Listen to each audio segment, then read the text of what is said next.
For 2 days, bikers of all ages, from all around the globe, gathered for the 115-year birthday party Harley-Davidson tossed to celebrate its rich history. We started indoors, at the Oval, for Flat Out Friday that was part spectacle and all speed. This morning, we moved to the hill to test the bikers and their machine's limits.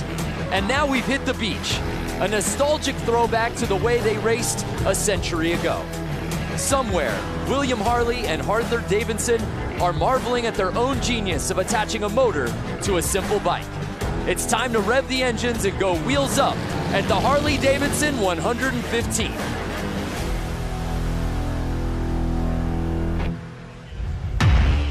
Welcome to beautiful Bradford Beach in Milwaukee. It's been an amazing 2 days of events out here for the Harley-Davidson 115th anniversary celebration. We started out last night with Flat Out Friday.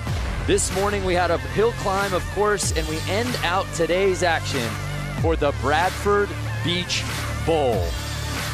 It's the Bradford Beach Brawl live from Bradford Beach here in Milwaukee, Wisconsin, presented by the Race of Gentlemen. What's happening, everybody? Brandon Graham joined alongside X Games gold medalist Lance Corey, and the lovely Diana Dahlgren will be rounding out our broadcast team out there on the course. I hope y'all are ready for some racing because, Lance, we've got 6 different classes of motorcycle hitting the beach here today. It's incredible. I mean, for the fact that this hasn't been here for 110 years and we're recreating history right now, I'm mind blown. Yeah, well said. 1908 was the last time bikes hit the sand, so we are in for a treat here today. And taking a look at our menu of events, heavy, men's hooligan, men's moco, men's vintage sportsters, men's brakeless 45, the mixed TROG 45, and I know your personal favorite, Lance, the mixed Hollywood 80. You have that correct.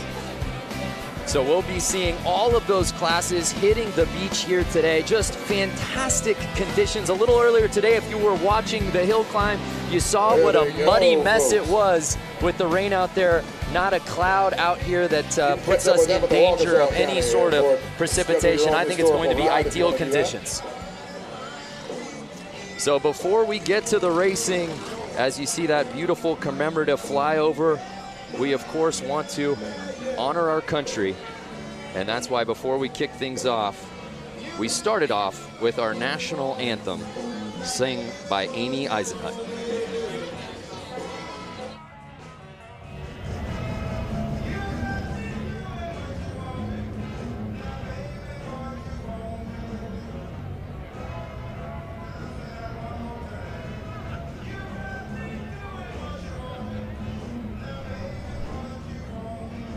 All right, ladies and gentlemen, at this point, we'd like you to rise and remove your hats for our country's national anthem, sung by Amy Eisenhut.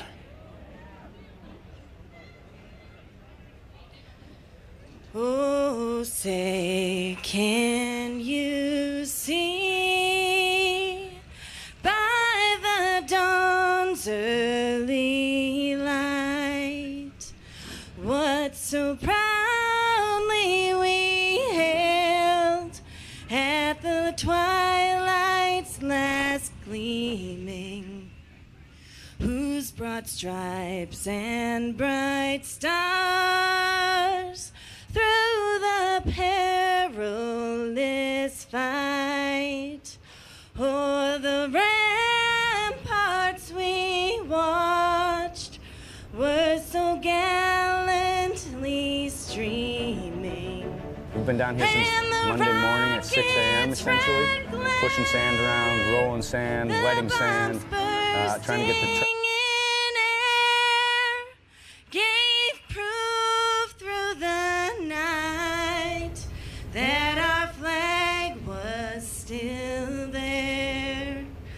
Oh, say does that star-spangled banner yet wave o'er the land of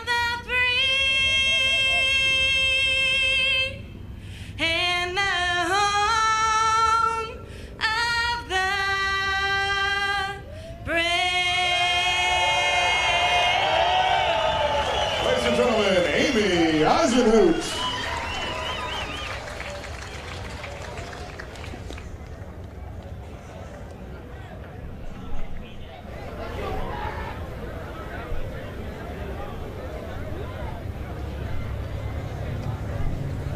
All right, ladies and gentlemen, we're getting ready for some elimination racing out here at the Bradford Beach Brawl right now. This is where we start eliminating guys. We're racing for grudge masters. We're drawing lines in the sand.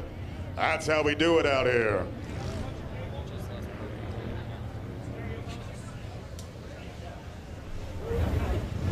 All right, we're running a bunch of classes out here. We've got the TROG 45 class. We've got the Moco class. We've got the Brakeless 45 class, the Hooligan class, Vintage Sportster class, and the Hollywood 80 class. That TROG 45 class, 45 cubic inch flatheads. All right, well, we're excited to kick things off, but before we do that, let's check out a preview on the bikes we'll be seeing out here today. Let's send it down to Diana. Same as the TROG 45. Lance, Brandon, thank you guys so much. We are down on the sand. We are going to run through the 6 classes for tonight's events. First bike here on my left-hand side. Yeah, we got Matt Harris here on a vintage Sportster. He's going to show these modern Sportsters how you push an old vintage Sportster around the track. Awesome. And then we have this lovely lady here on my right. One of HD's own, Leah Orloff, in the Moco class, showing everyone how an employee puts on a good race.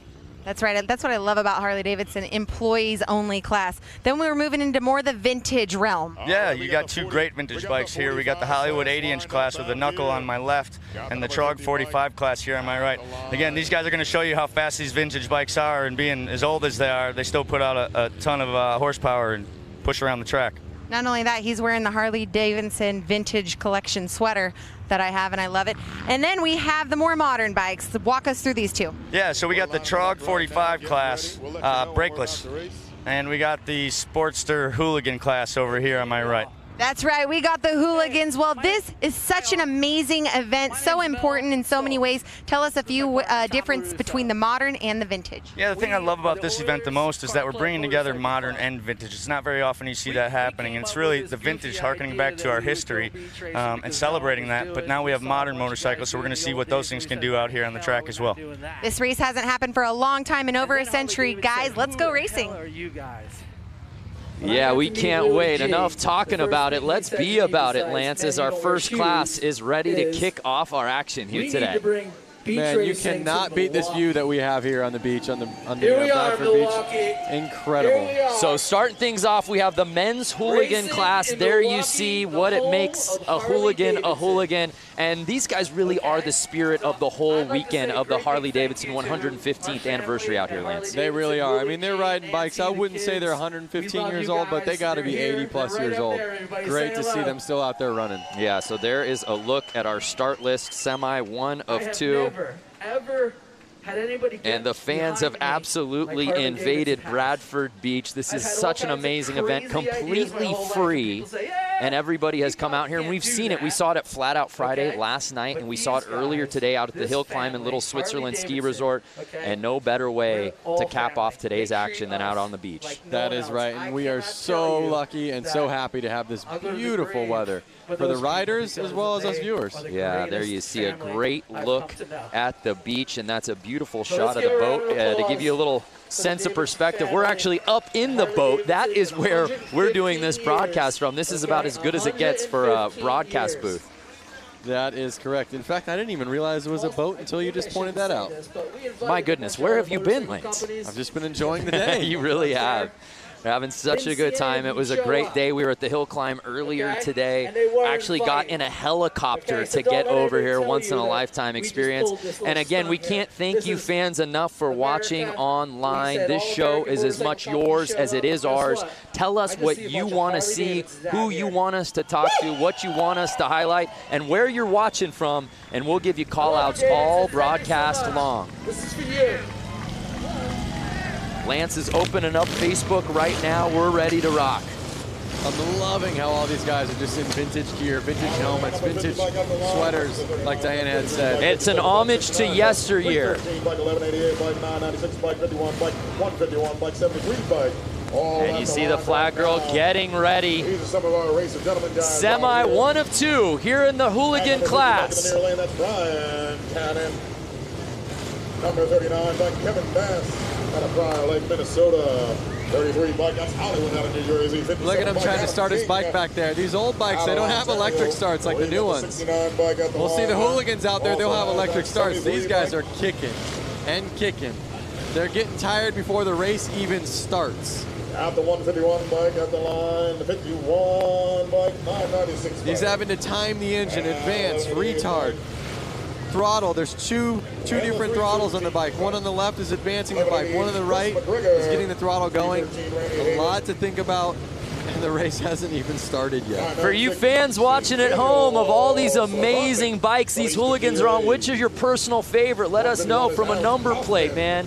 Can't go wrong with any of these, but we're ready to get it on. 51D, Harley-Davidson. We got the thumbs up. We got the flag waving. Bikes are running.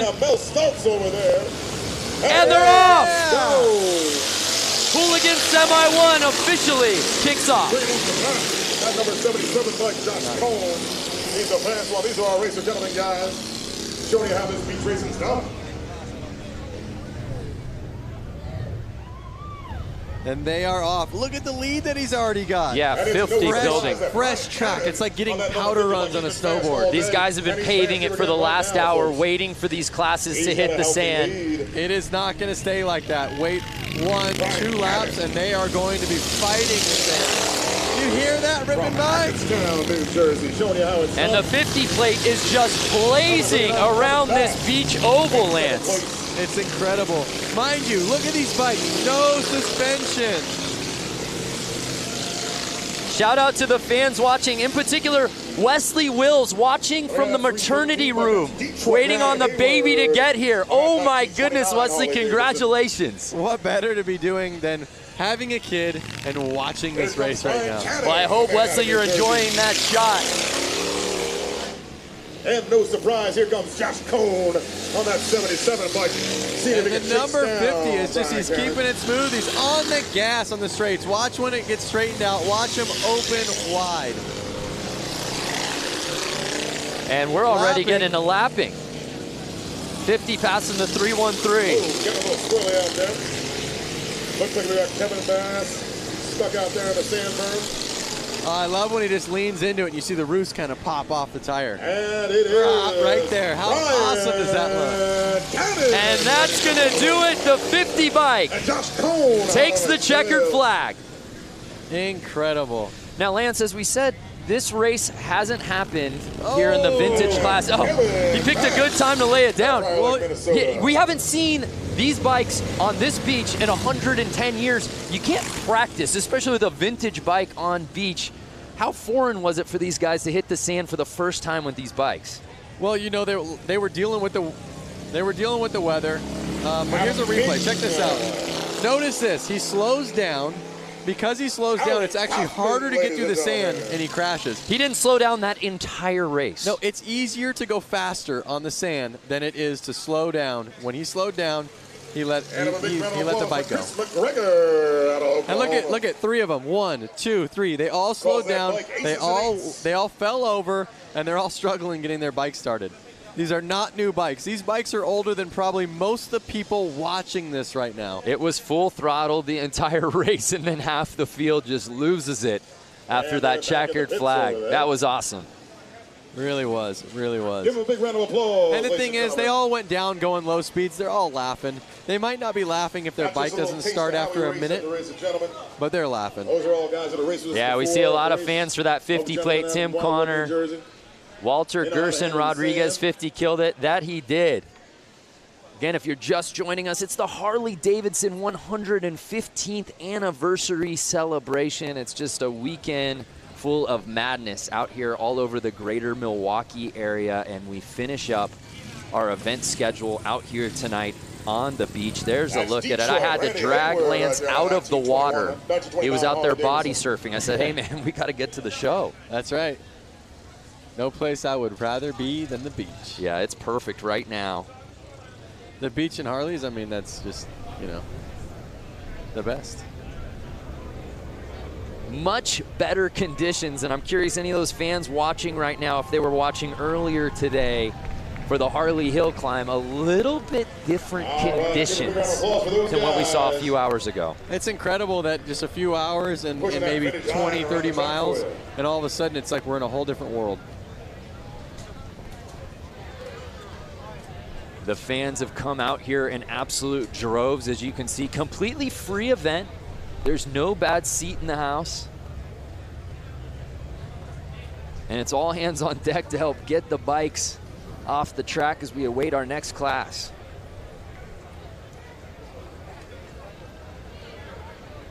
Jason Pasley, hi from Georgia. What's up, Jason?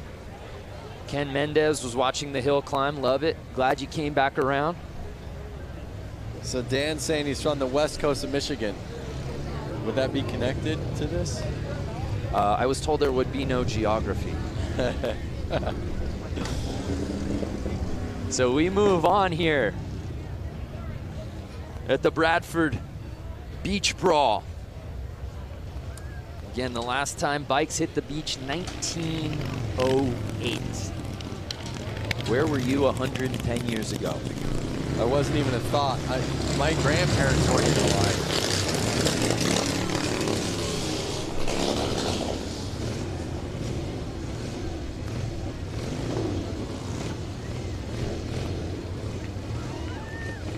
North Haven, Australia, Troy Taylor, stand up.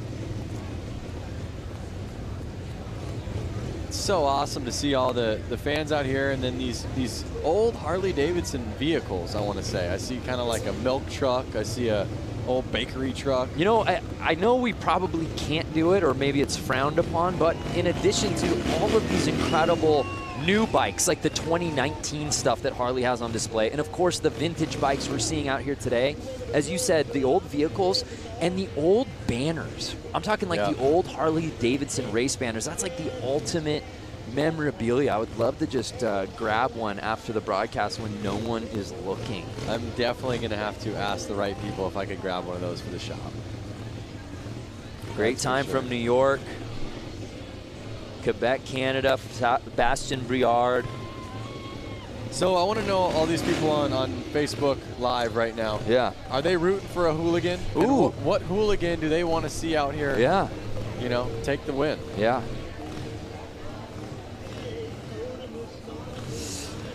Well, we're getting really nostalgic about motorcycles, and why wouldn't you, being out here for Harley-Davidson's 115th anniversary. But some of the best bikes we've ever seen in the history of the universe have been celebrated on film. Your favorite motorcycle movie. Check this out.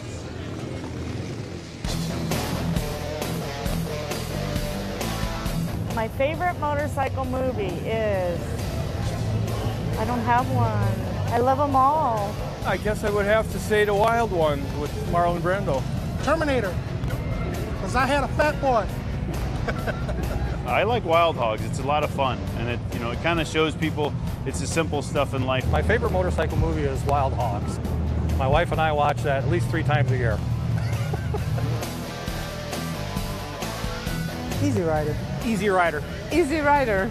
Easy Rider. No question, hands down. I have to duplicate my husband on that one. Easy Rider is the motorcycle movie. Wow, I am so glad that Easy Rider edged out Wild Hogs. What is Lance Corey's favorite motorcycle film? That's tough, man. I mean, I was born 1990, and I've watched Easy Rider. I do dig that movie. But something about watching Wild Hogs and then being able to, like, call somebody a wild hog, they're both great. It's become the ultimate adjective, that's for sure. All right, so we have vintage Sportster class lining up. Is that correct? It looks that way. Let's take a closer look at some of these bikes. Any of our fans watching out here today have got a vintage Sportster of their own? And if so, give us the stats. Actually, I'm getting word that this is brakeless 45. Oh, the brakeless 45. Yes. There will be no slowing down in this race. No. But you don't want to slow down. You want to stay on the gas. Then you stay above the sand, and you don't end up crashing. Oh, speaking of motorcycle movies, there you see our brakeless 45 contenders. I was actually going to bring this one up, that Amon Sharma Terminator. Terminator. Absolutely. Yes. When he jumps like a fat boy softail off like the into the yeah, wash. incredibly realistic. So here's a look at our rules for the men's brakeless 45s. Pretty simple. Bikes out here on display. Anybody out there watching got a brakeless of their own?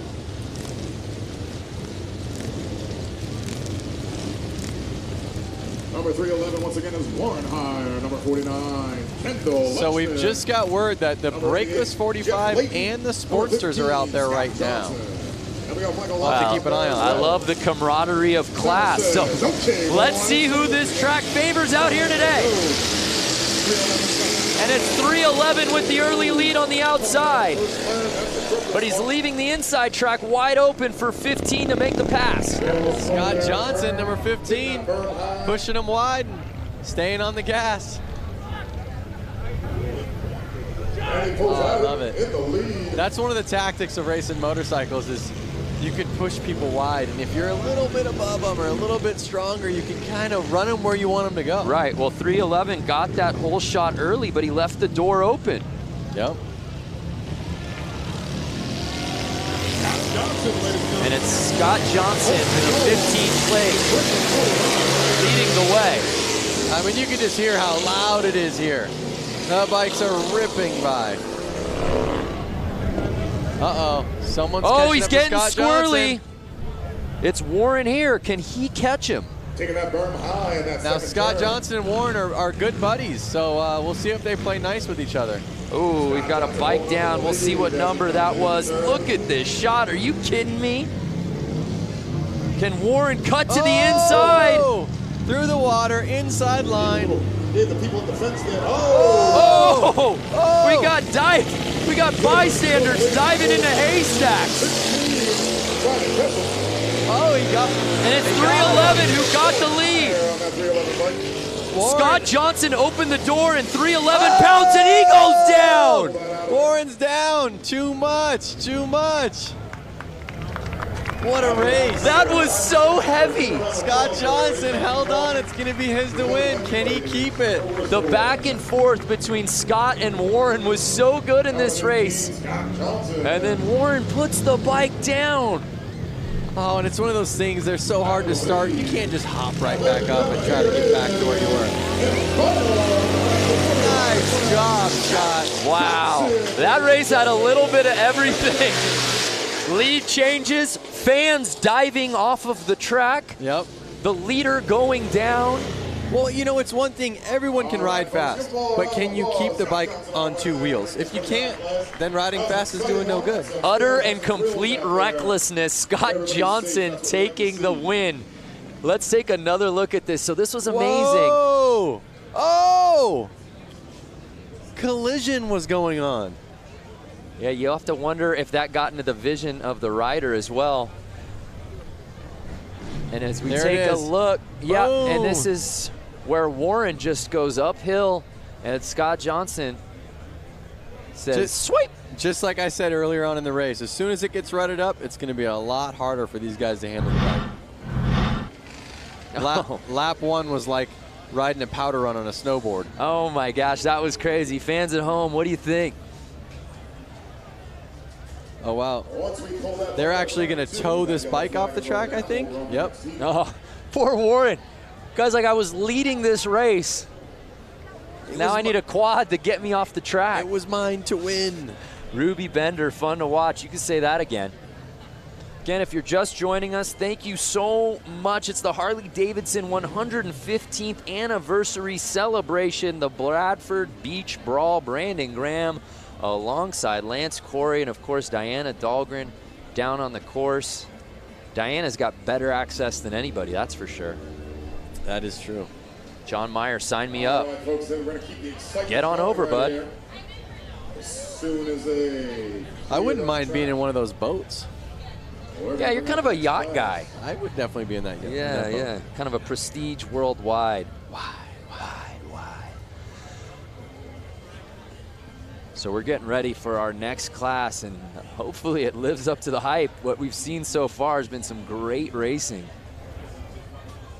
Josh Jones, I think this should be every weekend event all across America. Josh, we're there too. Hey, for more on the course, let's head down to Diana. What's going on, Di? Hey guys, you know what? I'm just on this massive water truck. We're gonna go do a little maintenance right now, and we're also gonna steamroll behind the water truck. We're gonna get this course nice and flat for the next set of races. Guys, it's gonna be good. Wow, so we're gonna have another race where a guy out front gets the perfect track. And there you see her pageant wave, like she's marshaling the parade.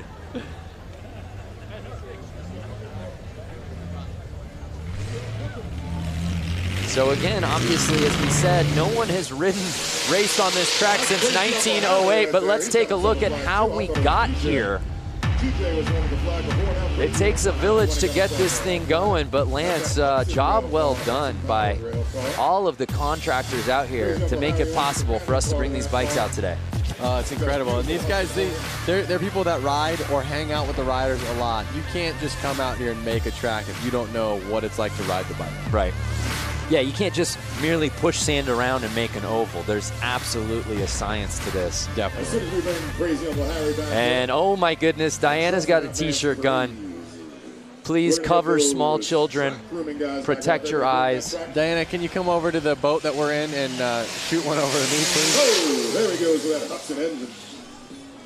So we're going through some course prep. Let's check in with some of our fans watching right now. Where are we watching from? Hello from Portugal. What's up, Angelo Lopez? Gotta make sure we keep it safe for all of our riders out there. Brazil, Felipe. There you see Diana opting for the one-handed shot. Takes utter control. How about this guy?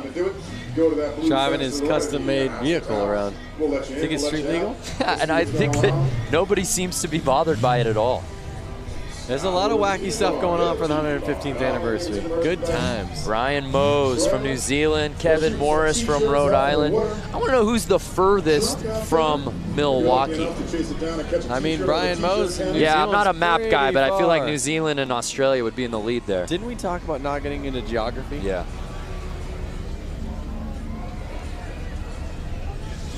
Well, Diana has been very busy this week. She's got her hands full. She actually was out at the Harley-Davidson Museum a little earlier this week. 115 years ago, two friends, William and Arthur, came together to create Harley-Davidson. We are going to show you a little bit of the history, culture, and most importantly, the bikes here at the Harley-Davidson Museum.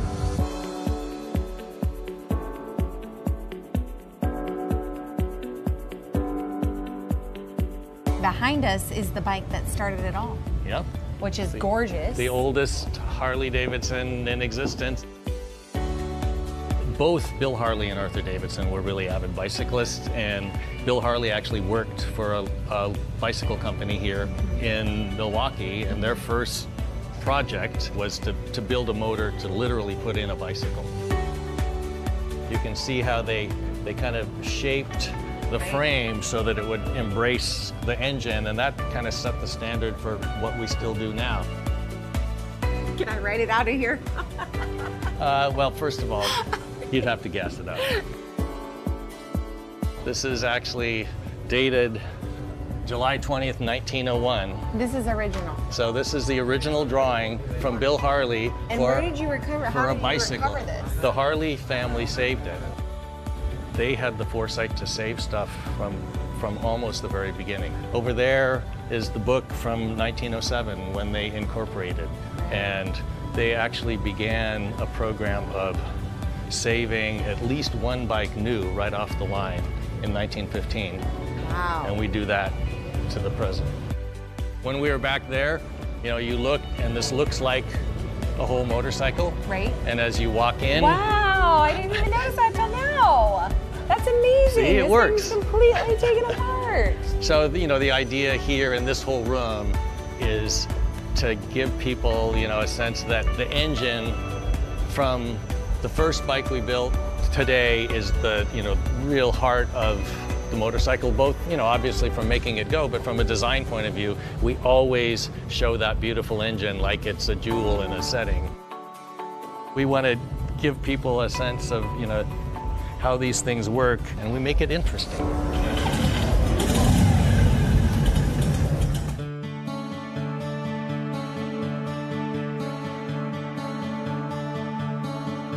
By 1920, we were the largest motorcycle company in the world and sold over 28,000. In those early decades, there were dozens, we think as many as 60 different American motorcycle companies. By the time we came out of the Depression, there were only 2 companies left.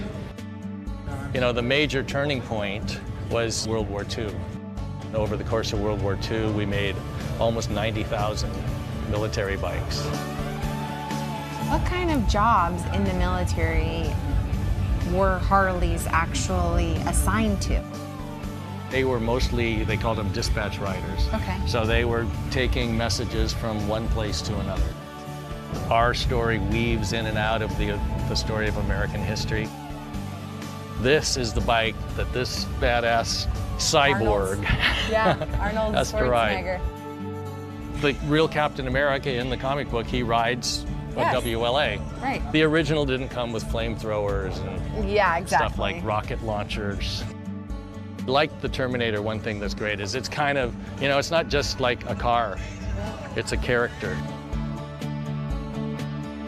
So Jim, we've walked around, there's a lot of stuff in this museum. Yeah, when you think about motorcycling, it's not just the bike, it's the black leather jacket, all the uniforms, and then all the things that people do to add to their bikes. So we've got, you know, just an incredible array of things to help tell the story. What do you hope each person that sets foot through this door gets? If you come into this place and you're a Harley-Davidson enthusiast, we're gonna stoke that passion further. If you got dragged along by somebody and you don't think you're gonna like it, you're gonna leave thinking, you know, that was actually interesting and I've never really thought much about motorcycling, but that's an interesting subject.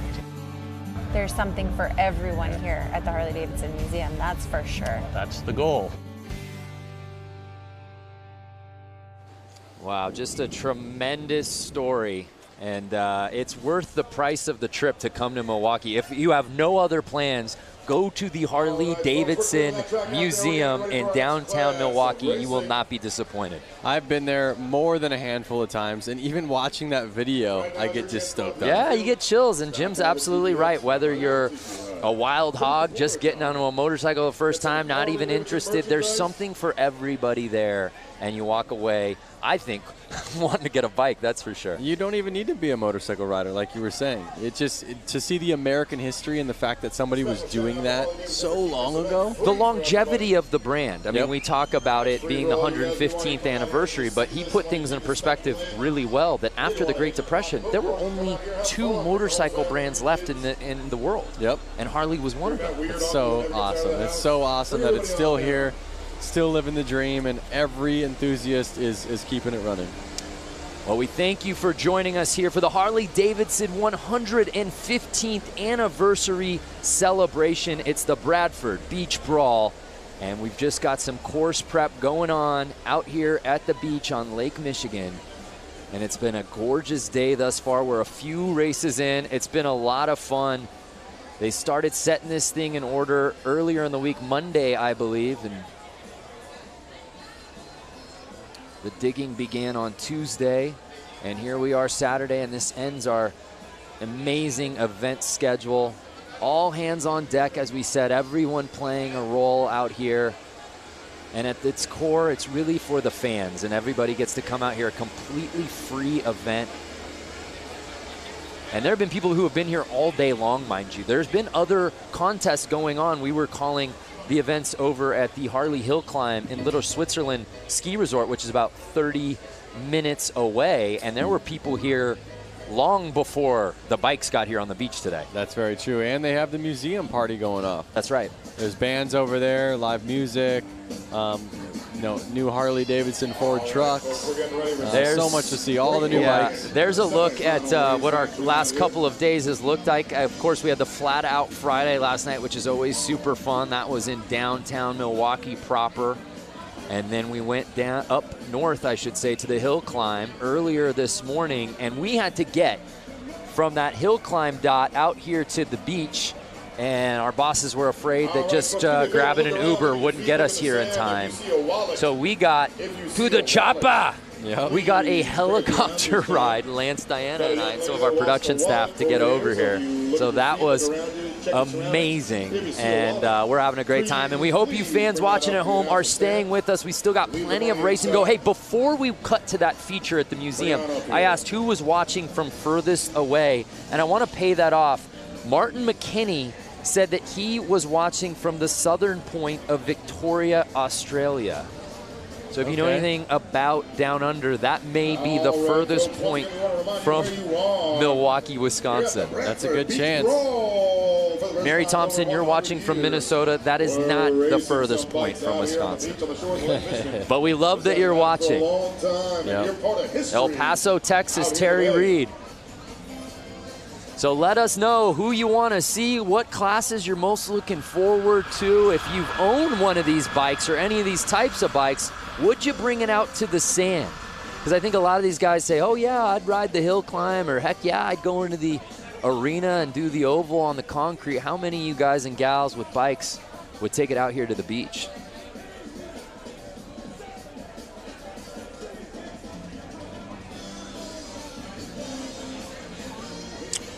Well, let's head back down to Diana, who's fresh off her free ride. I guess you hitched a ride to get onto that water truck. How you feeling now back on land? I'm back on land, and it was great. The track maintenance is so crucial when it comes to this beach racing. And you know, to think about it, over 100 years ago, we didn't have machinery like this. So it just makes you wonder what track conditions were like back then. But for now, the course is smooth, it's going great. And I will tell you, these are the greatest fans in America right now, near and far in Milwaukee for the 115th anniversary Bradford Beach. This is the spot to be, guys. Yeah, there's no doubt. She's got the best seat in the house, and we're getting ready for our next class that will be hitting the beach, the Hollywood 80, Lance. All right, folks, listen, it takes a village to look around, look at your feet, see if you find a wallet. We got a young lady missing a wallet. So there you see fans in attendance. We've got fans in the infield. We've got fans out here. There's some stadium seating just east of the sand. And lines of traffic. I feel like cars are even stopping near the beach just to roll down the window to get a view of this thing.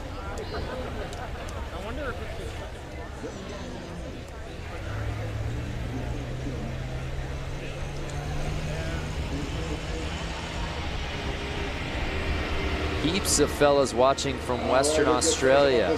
All right, Leon. I have to think, Brando, I have a couple Harley-Davidsons of my own. 2018 Lowrider. Okay. I have a 2013 Street Bob. Okay. 1992 FXR. Okay. And a 1957 Panhead. That's more than a couple. And a couple more little ones. I got a little Harley Shortster. But I was just talking about the big bikes. I have to say that if I were to go out there... Which of the stable would you bring out here to the sand? I would bring the 2018 Lowrider. Okay. FXR, well, first of all, let's start with the oldest. Panhead is amazing. Hardest one to ride. It's got suicide shift, rigid frame. It would be a little tough. It's a little raked out, not the right bike to be riding in the sand.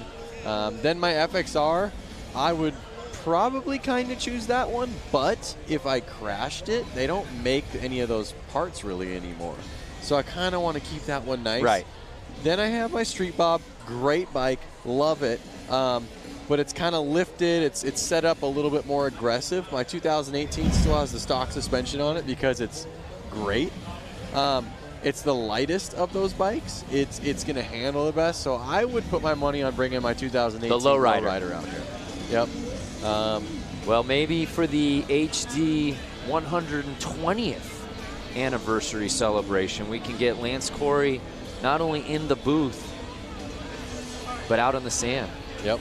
And by the time that rolls around, that 2018, that'll be a forgotten memory, that bike for you. Yep. I'm curious, anyone watching this, any of you guys have one of those bikes that I mentioned? Do you have a 2013 Street Bob? Do you have a 2018 Lowrider or an FXR or a Panhead? Just want to know, what you guys are riding. Yeah, what do you got? Not only what do you got, what do you have in the stable, but are you willing to bring it out here to the beach. That's a commitment. Kevin L. Morris says he's got the new Softail lowrider. So, would you bring it out, Kevin? That's the question. Would you bring it? How's it set up? Could it handle the sand? But this is the thing. You don't know until you get out here. You don't. It's too conceptual, I think, for a lot of these classes when, hey, Harley-Davidson says, hey, we're hitting the beach for this race. Oh, amazing. Which bike am I going to use? Is my bike even going to hold up? Yep. Jeremy Pike has a 2001 Dyna T-Sport. They don't make those anymore. Yeah, see, now that's what you gotta, that's the risk involved. There's probably a lot of nice parts on that. It would be a rad bike to ride to Milwaukee on, and I don't know where you're from, Jeremy, but would you ride here and then take off your bags and get on the track and rip a couple laps with Rusty Butcher? If you're the proud owner of the Channel 12 news van, my guess is going to be you probably work for Channel 12. You got to move that van. It's in the way of our water. Stefan says, I got a 2013 Street Bob. I don't think I'd take it in the sand. There it is. All right, well, while we wait for this next class to hit the sand, let's head back down to the beach with Diana. This is a rider that you've seen in many classes here this weekend. JJ Flaherty, so many titles under your belt. You're such a great sport and ambassador for the sport of Harley-Davidson and everything that it involves. Talk about the 115th anniversary. Oh, man. This is huge. And I love that they brought the racing stuff back here to Milwaukee because it's everything. I think racing should be top priority. In my opinion of things. But yeah, growing up, being just, local to Milwaukee and like going to the 90th, like I think the first one I remember is the 90th, 95th, the 100th, and I started doing BMX shows at the 110th, and now I'm here racing at the 115th, so.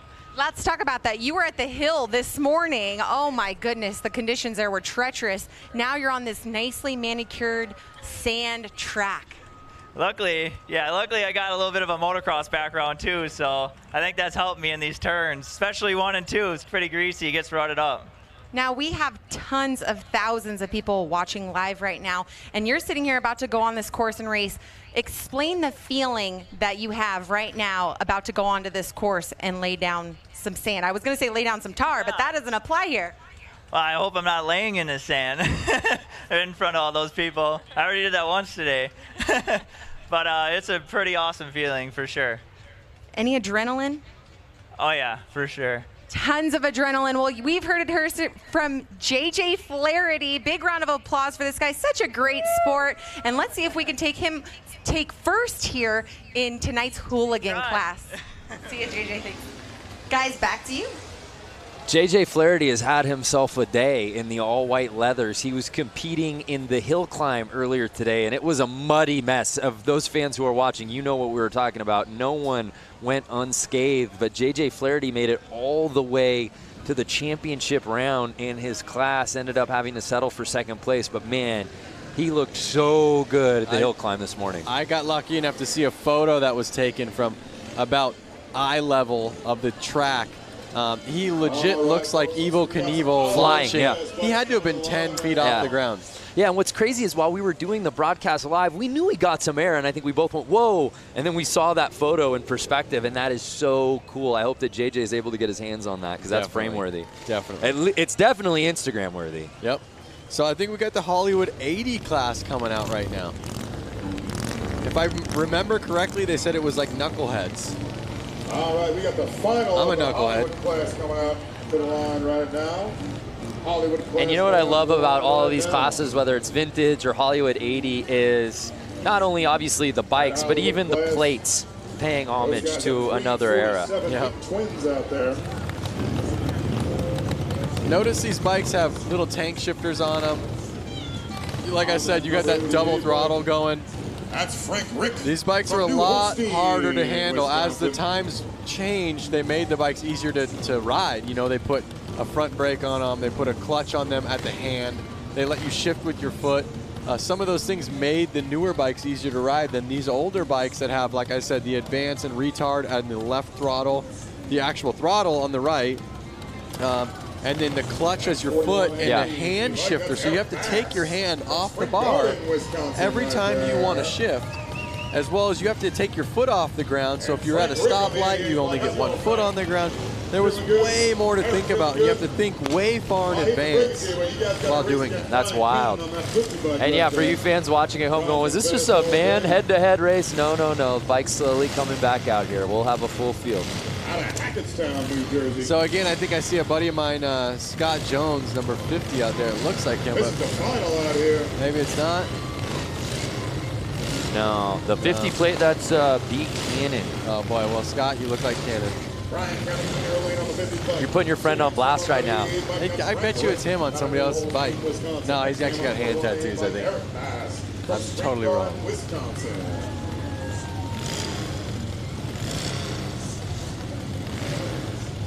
Daryl Jewell, back in 73 and 74, we drag race on the beach at night, had a 73 Sportster. All right, Daryl. So awesome. Out of Brawl, Lake, Minnesota. I'd love to get my hands on that Springer for my Panda. Mike Melanie Lazelle interview the flag girl. Yeah, she's kind of stealing the show out here today. Yeah. Notice how she kind of like waves it, and they don't go until she does a big jump, and I believe hits the ground. Yeah, see, waving, wave. Making sure they're all ready. Wave, jump, wave, and the jump. Yep. And they're off. And it looks like the 50 plate building that huge lead. He is not messing around. And again, look at fresh tracks. They're making the ruts. They're not taking ruts, they're making the ruts. On the gas, waves coming in. Taking no prisoners out there right now. And it's more of the same from Cannon out here today. So awesome.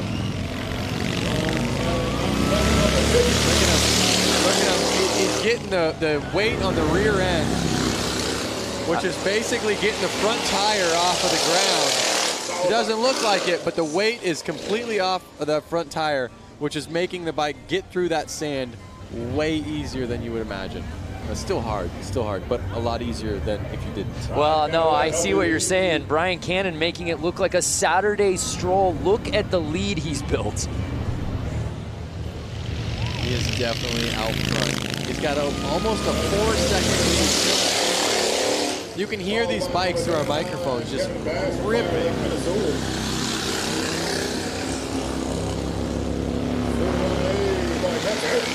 So this is the Hollywood 80 main, and it's Cannon's race to lose. He can ride as far outside as he wants at this point. Look at him looking back like, can I chill out right now? 1 lap to go. And ladies and gentlemen, it is, as we suspected, Brian. And it's Brian Cannon with the win. In second place, Kevin Bass from Fire Lake, Minnesota. I see 2 Basses out there. Well, Seabass and the guys offered to pick up our tab. Don't go there. Okay. Not yet, I guess. So Brian Cannon leaves no doubt about it. Just riding like his head is on fire all day out here on this course. And this time, though, Lance, he finishes the race and stays on the bike. And he really put it down there. It's always nice to come out for that vengeance. Looks like number 88, Frank Rick, laid it down that last turn. It's always nice when you can go twice in one day, right? When you have more than one race. I think the first race you kind of just get the EBGBs out, you know? You're ready to go, and then you finally are like, all right, I'm ready. And if you're just joining us, this is a weekend full of races. A lot of these guys that we're seeing out here tonight at the beach, we saw earlier today at the hill climb, and a lot of those same guys we saw last night at Flat Out Friday. Yep. A lot of motorcycle racing for a lot of these guys. It also involves some bike switching. Now we gotta help you, huh, buddy? Look at all the smiles coming off the track, all their friends, mechanics, maybe bike owners that are letting their friends ride their bikes. Well, JJ Flaherty, who Diana Dahlgren was interviewing earlier, actually lost to a rider whose bike malfunctioned right before the start of the race and had to borrow a friend's bike literally 30 seconds before the start. Maybe that was his trick tactic.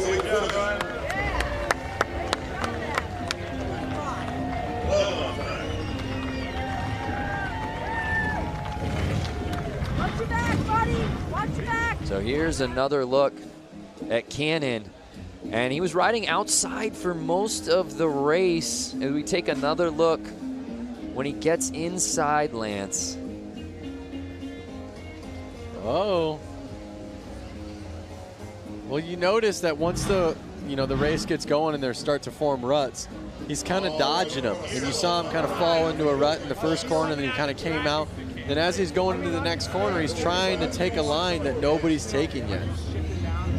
So it's a lot of thinking ahead, patience, while staying on the gas, you know? So now it's time for Heat 2, I believe. Heat 2 of the Hollywood 80 main. To me, this is looking like the Hooligans. Oh, this is Hooligans. There, yeah, we've already switched. I apologize. My scoring monitor is not keeping up with the torrid pace of the racing out here today. And there we take a look at our start list. Semi 1 of 2 for the Hooligans. Lance, you know a lot of these guys pretty well. I do know a lot of the guys. A lot of these names right now that I'm seeing aren't as much California kids, so I'm not sure if I know this class that well. I myself from LA know a lot of the guys from the Hooligan series that are from Southern California. Do you say you're an LA guy, or do you say you're a Valley guy? I would say LA. When I'm out of LA, I say LA. And they're off! So it looks like 34 has the lead, but he's keeping the inside open. Can 33 make the pass, Bear? And he does. Look at these bikes. You can see they're newer, faster. I mean, these guys are throwing roost. But also note how much they're kind of squiggling through the lines right now. There are that many more ruts. They are having to dodge the ruts or drop into them.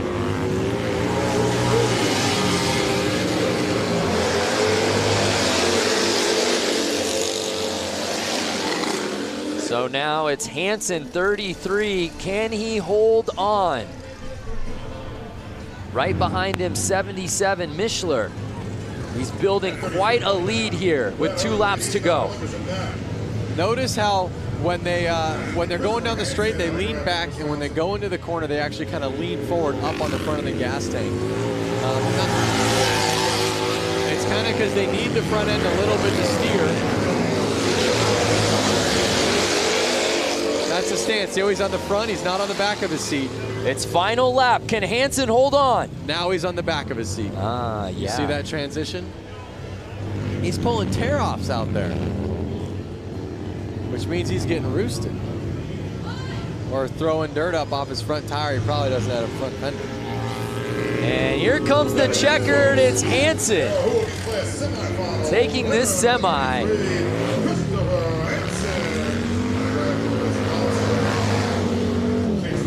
I see a question right here from Walter Rodriguez. Is there a hooligan group of riders around New York City?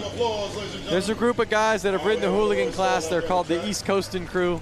They're out of Connecticut, New Haven, Connecticut. I want to say that's what, maybe 45 minutes from New York City. They have ridden hooligan classes, and they kind of do stuff like this. I don't think they're here this weekend, but there are people on the East Coast doing this. See Mike Melanie Lazelle, 33 must-ride dirt bikes. So let's take another look here down the stretch before that first turn. And early on, it was the 34 bike, but he went outside, and 33 was able to pounce, and there was no looking back after that first lap. Like I said before, those ruts are kind of messing with these guys now. They're having to hold on to a wild animal almost. A little bit different than riding your Sportster on the paved ground. I will say. So we've still got another semi-final in this hooligan class. I think I see a couple of the crowd favorites heading out to the track right now. So who will join Hansen and the boys who qualified out of that first semi. Number 35, Dave Kilkenny from Waukesha, Wisconsin, comes to the line. It's great too, Lance, because there is such a huge contingency of Midwest riders, particularly Wisconsin riders. We've seen it across all platforms out here the last 2 days. Yeah.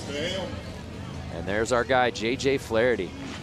Going from flat tracking in a little arena on concrete. Yep.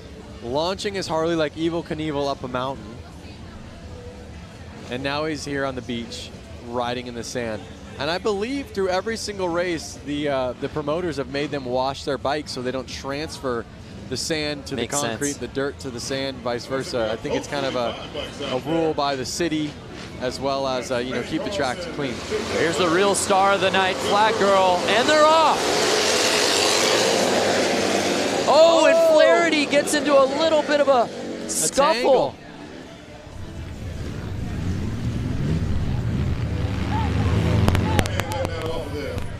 Oh, we've got ourselves a battle, Lance, right at the top. Oh, yeah. Flaherty staying on the inside, though. Yeah, he's playing this thing right. 142 still leading, but he's on the outside. And now it looks like he's finding his groove, Lance.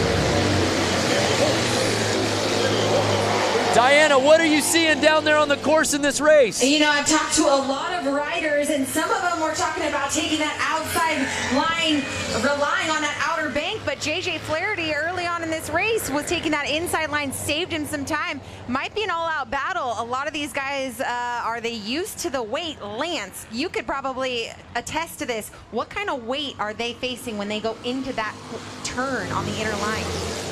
Well, I mean, they're already riding bikes that are... Oh, no! Flaherty goes down!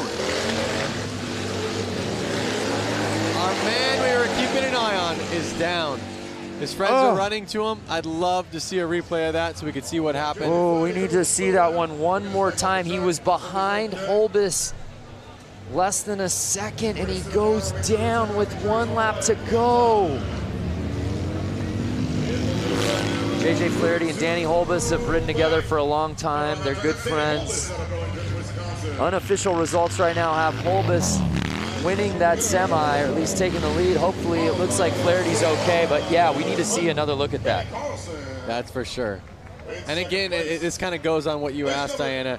That bike's 500-600 pounds, and he just tangled with it.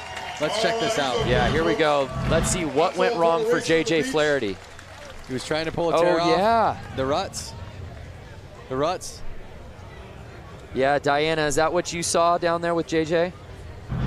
Saw the tangle up, but also what I saw, guys, was the camaraderie. I don't know if you saw Atkins, better known as the Rusty Butcher, come right up to him, check on him, see how he's doing. There he is again with another hooligan. That's the love and camaraderie we have here in Harley-Davidson and flat track racing. Yeah, well said, Diana, especially in this hooligan class. So many of these guys are friends. What started out as just friends riding together, gaining notoriety, and it's evolved into something so much bigger than that, and they're all out here today. Really what happened out there was, he was trying to grab his tear off because he was coming from the back. He probably had dirt all over his goggles. He was a little too focused on that, and you saw he was kind of in a shady area, which I want to touch in a little bit. He didn't see those ruts that we've been talking about since we started this. He cross-rutted. Front tire was in a different rut than the back rut, and that basically crossed him up, threw him right off the bike. That's a really good point as we take another look. Going at the goggles, not paying attention. Yeah. Cross ruts. Just takes one hand off and completely loses control. And that's such a bummer because he was right behind Holbis, and he ends up with a DNF, and then the riders behind him settling for that DNF.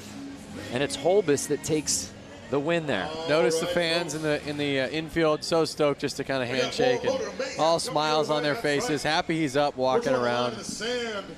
But you bring up a great point about the shadows. When these guys got out here, the sun was shining throughout the entire course. Now as we're getting a little later into the day, and it's 6:05 p.m. here local time, the sun's slowly starting to come down, and really dare we say, half this track is now in shadow. It's tough. It really makes it hard in the shadows, and it makes it hard. You don't know what goggles to wear or lens to wear. You want to wear something for the sun, then all of a sudden you're in the shade and you can barely see. Or if you wear something for the shade, you pop out into the sun and you're blinded. So it's a tough one for sure. Not saying it's impossible. Obviously they're out there doing it and kicking butt, but it puts some confusion.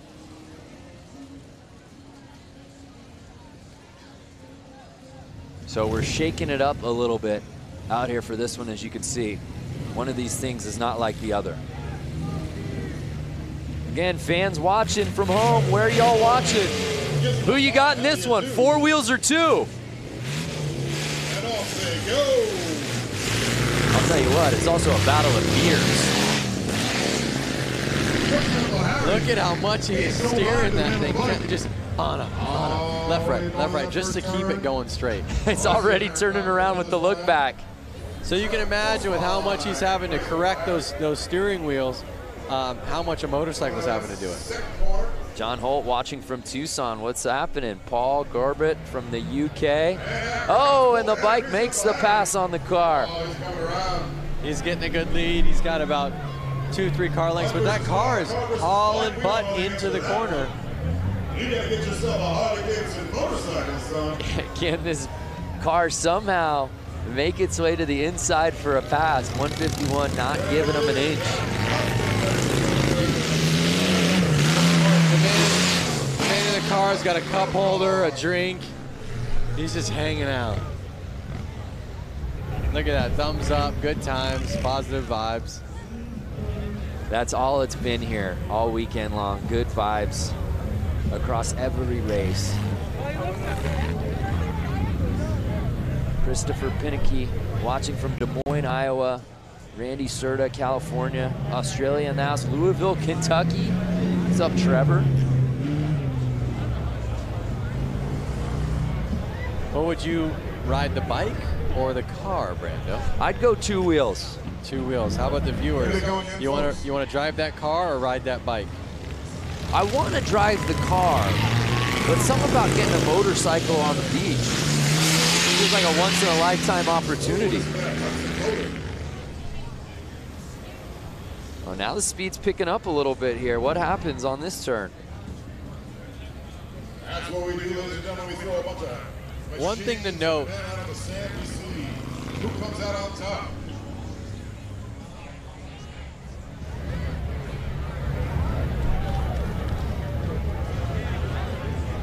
Well, as we continue on with this race, it's Baywatch out here on the beach. Let's go to our own lifeguard, Diana Dahlgren. Oh, that was clever. Okay, so yes, I'm the personal lifeguard here for the Bradford Beach 115th Harley-Davidson anniversary beach brawl, I guess. But anyways, they are about to start track maintenance. Now, I'm up here to show you guys the feel. We are literally feet away from the beach. I mean, the water is rushing up right here as the cats go on to do their track maintenance. Pretty amazing. We want to know where you guys are watching from. If you're on Facebook Live, leave a comment. Let us know where you're watching from. Maybe you're on a beach. Maybe you're in the desert. I don't know. We'll find out. All we need is Hasselhoff and some slow motion running, and we can make this thing happen. Oh, yes. So Diana, she's all over. Let us know, fans at home, where you're watching. And if there's a particular rider or something that you want to see, let us know, and Diana will hunt it down. So much going on out here in Milwaukee. There's a beautiful look at the Bradford Beach Brawl. For more on the beach and these bikes, check it out. Make it a little safer for our guys out there. We've been down here since Monday morning at 6 a.m. essentially, pushing sand around, rolling sand, wetting sand, trying to get the track as tightly packed as we can. Sand is unpredictable. If you're used to riding on cement or a packed track, it's get a little loose out there. Generally, beach races are done on tide-packed coastal beaches, and quickly realized it was 5 feet of sugar-based sand, which is anything but ideal. It's got the consistency of flour, so if you ever thought about trying to run through a big deal of flour, how hard that would be, well, that's about what it is to control a bike through that. It changes constantly, The spot you were just in last lap, you go around, it's going to be completely different the next lap. You can't be scared of it. You got to just like hold the throttle back and rip through it. And you know, you see a big sand pile, you're not going to slow down and go over it. You got to just fly through it. It wears you out really quick, and I've never rode on anything like it in my life. Very cool. It's going to be guys that stall out, and there's going to be guys that fall over. It's a lot of fun. It's, you know, a lot of oohs and ahs. Hopefully only thrills and no spills.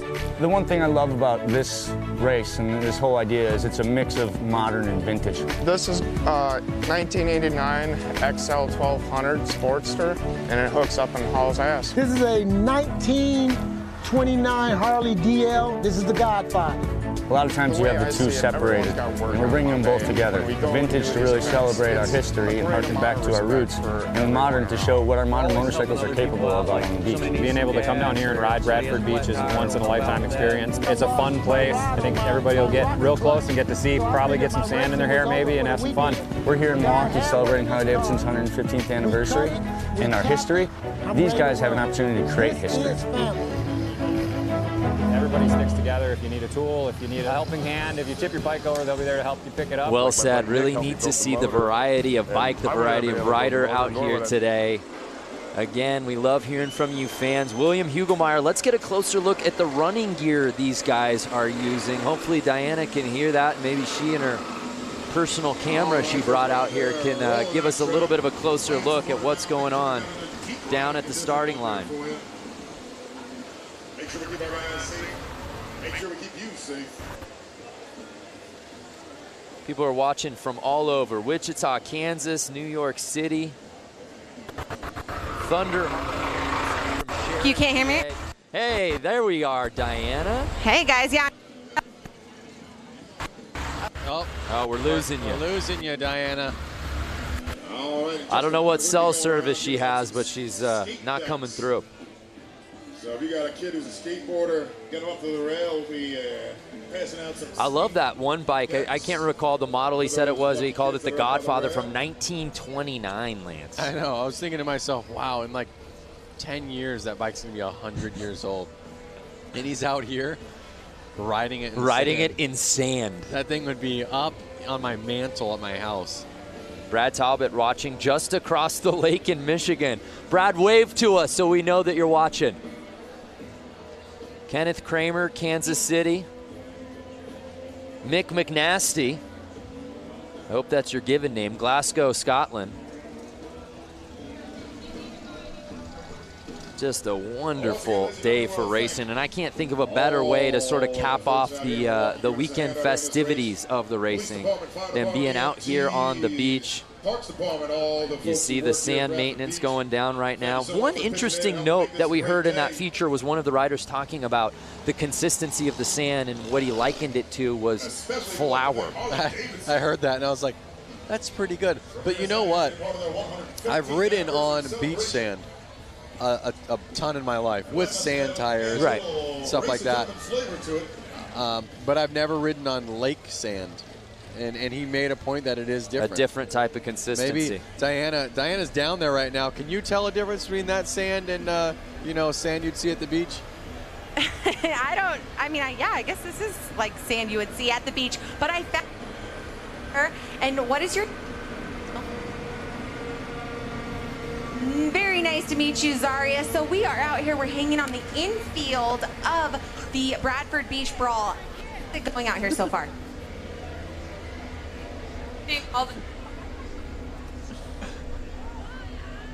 Well, that's amazing. Well, guys, we are going to be the Bradford Beach Brawl. Guys, we're going to let you take. Oh, Diana, I'm so sorry that interview, we were having sound issues, but honestly, the real MVP was the guy eating a hot dog right behind you in shot. That was incredible. Don't worry, Diana. We all got photos up here in the booth. Diana, we didn't hear you, but that was still the most entertaining interview we've seen all day. Let's see what the people Oh, my on God. Facebook Please think get about that on Instagram. And tell me fans at home watching on Facebook just saw the hot dog guy. Gotta love that hot dog. Lance, read me some of the quotes, please. The guy behind her cramming his face. Look at the mate feeding his face. Oh, that was too good. Holy cow. We can all go home. Oh, no, we still got more racing to go. Holy cow. So there you see course maintenance. Oh, we'll never be the same. Tell me you got a photo of that for us to post, please. I got a photo of that, and I'm putting it up right now. Again, if you are in the greater Milwaukee area, if you are in Wisconsin, if you are Lake Michigan adjacent and you're not here, you're blowing it. Figure out how to get out here. We've still got more races to go. There's music going on. So we talk a lot about all of these riders being stoked on one another and the friendship, but let's just take a closer look at the camaraderie amongst these group of riders. The way I see it, everyone's got work on Monday. When we go and do these events, it's a great amount of respect for everyone around. We're always helping other people out, like if somebody needs some gas or if somebody has a flat tire, we'll help out with that. I lost my rod on my rocker clutch, so I figured my racing was over for the weekend. A guy had one in his car, we cut it, we tapped it, I'm ready to run. This is family. Everybody sticks together. If you need a tool, if you need a helping hand, if you tip your bike over, they'll be there to help you pick it up. Like my buddy Nick helped me build the motor, and I wouldn't have been able to build the motor, nor would I have been able to afford a real bike builder to build the motor. So to have friends that like figure it out and we all figure it out together and help each other out to do it, it's great. It's tough enough to get through this world, and everybody needs a helping hand. We've all kind of been down on our luck sometimes and needed somebody there to lift us up. Lost the phone, and the family got together, the TROG family, and then we found the phone. Found the phone in the track. Absolutely. If a guy could help you win and he's racing against you, he'll do that. I mean, I'd help any of my competitors beat me.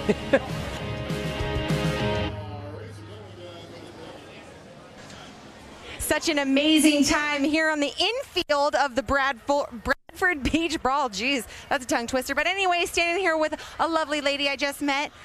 Let us know what your name is. I'm Barbara Rayborn. Barbara, where did you ride in from? We came in from Springfield, Louisiana.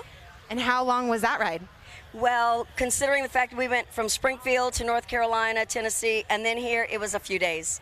Wow, who else here came all the way up to Milwaukee for the 115th anniversary? Who else rode here a couple days? Can we hear you scream?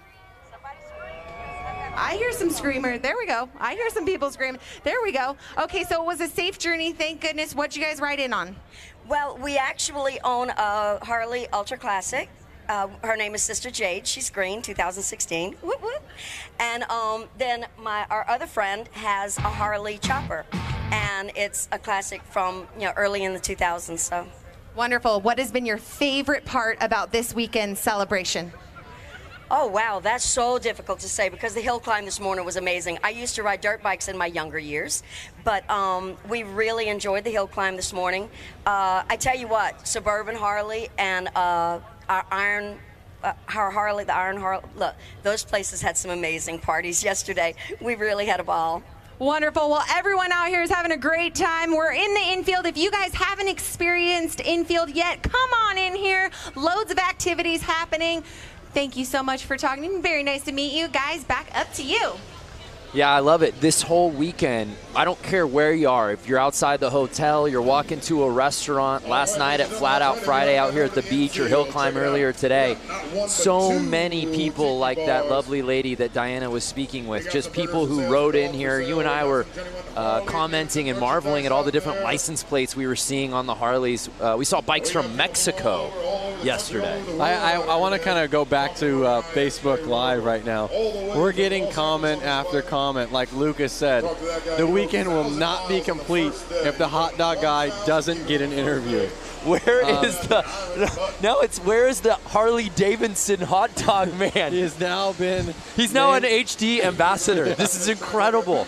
Hot dog, Harley-Davidson. It just makes too much sense. So Diana, if you're listening go right find now. the hot dog guy. We sent you photos. We texted them to you. You didn't even realize he was behind you. Go find this man, Diana. Or someone from Harley watching this right now, please get in contact with him. Bring him to the booth. So as we continue the maintenance of the beach, we want to just learn a little bit more about our riders today. So we, of course, asked them the $1 million question. And, of course, the fans who made it out. When did you first start riding?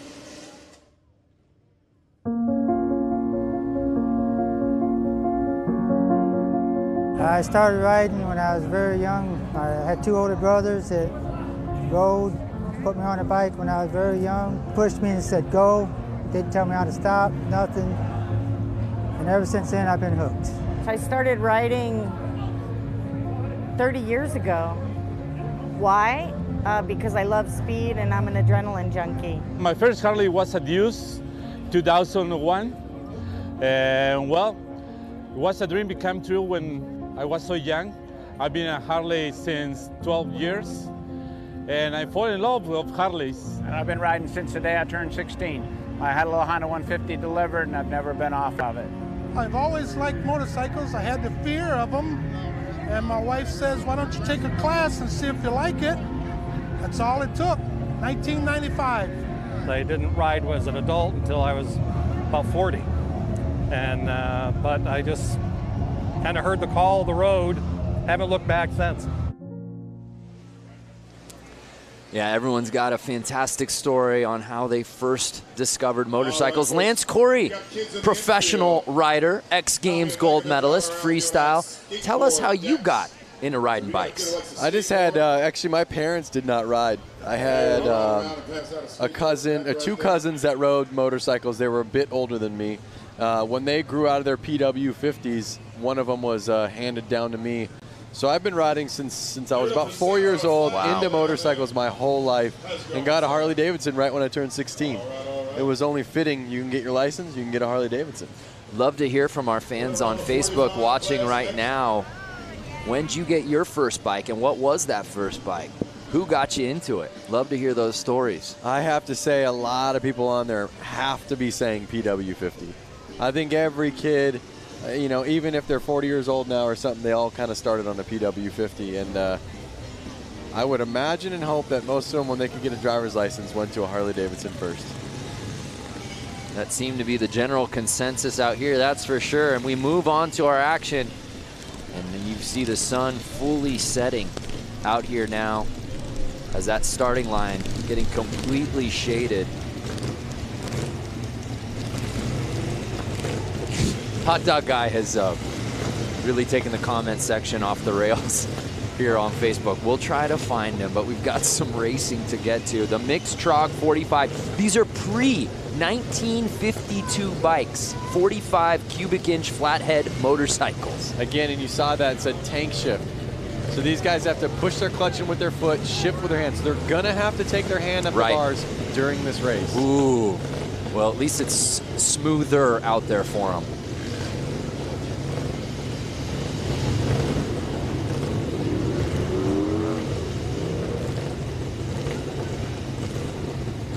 There's a flat girl that a lot of the viewers on Facebook are. There's been some standout performances out here today. Flat girl leading the gate. Obviously, Hot Dog Guy coming in hot. Hashtag Hot Dog Guy. Please, if you're out there watching this and you love that, please hashtag Hot Dog Guy. We're going to run them again right after that, but we're going to reverse the order. Just give everybody a fair shake. And you see, even with the course holds and the maintenance, fans are not leaving. They're here to watch some action.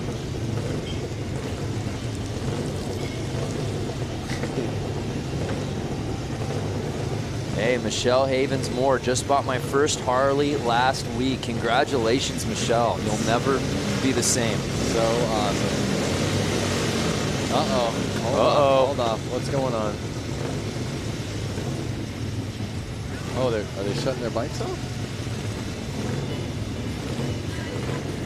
We're getting word of something. Again, this is the TROG 45 class.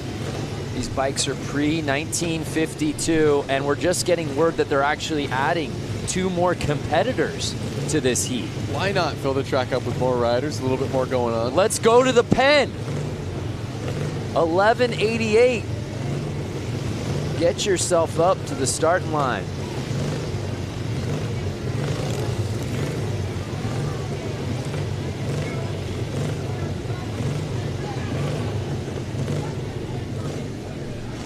And here comes the 313.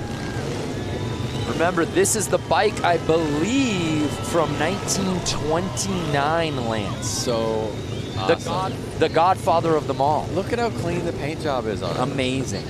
This does not look like a bike he should be out there. No. Scrambling. And the with fact these that he's dudes. scrambling out here on the sand with this bike that's All right, ladies and gentlemen. 90 years old is just remarkable. How's my dude number 77 with a ciggy in his mouth? At 151 bike, that's Aaron Kaufman out of Gravelberry. All right, we've got a complete heat. Daniel D'Souza, Ocean, New Jersey. Let's get it on. Look at him getting roosted in the back of the gate. They're off. 51 Harley-Davidson. That roost does not feel good. You ever been sandblasted? Never. It takes paint off of stuff. So it's 69 getting the whole shot. Does he leave the inside open though? He does, and it looks like the 77 bike takes the lead on lap 1.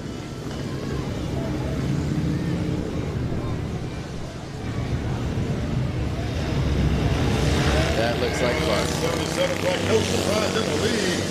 Looks over his shoulder. That's cold. 77 say, come on, give me your best. Saying, come on, I got a ciggy in my mouth. I'm a ripping. Give me something to work with. It's golden hour out here at Bradford Beach. We have so many 313 fans out there.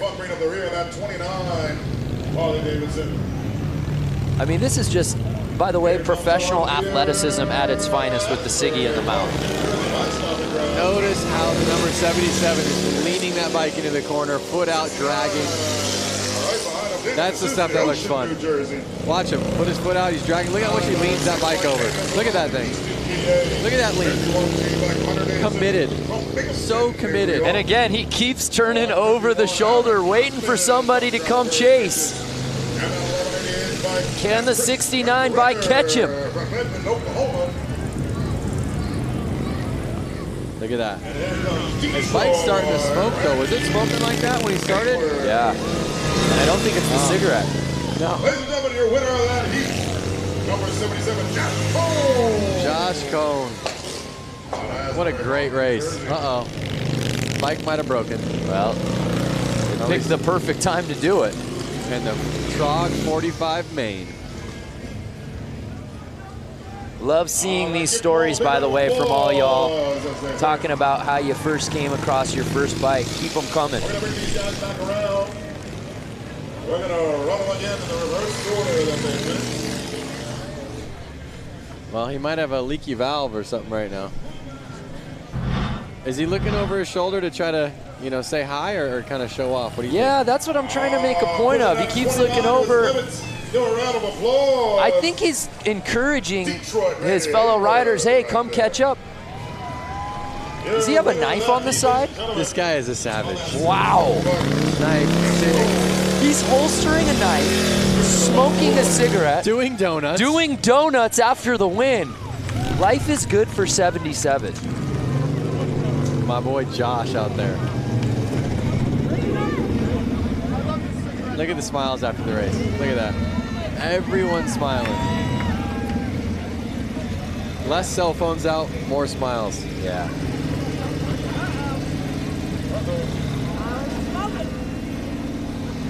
That is racing at its very core right there. Well, let's head down to Diana. Diana, what you got? You know, we give the people what they want around Yes! here. You were saying on Facebook Live that tons of people were saying, who's the guy in the background eating the hot dog?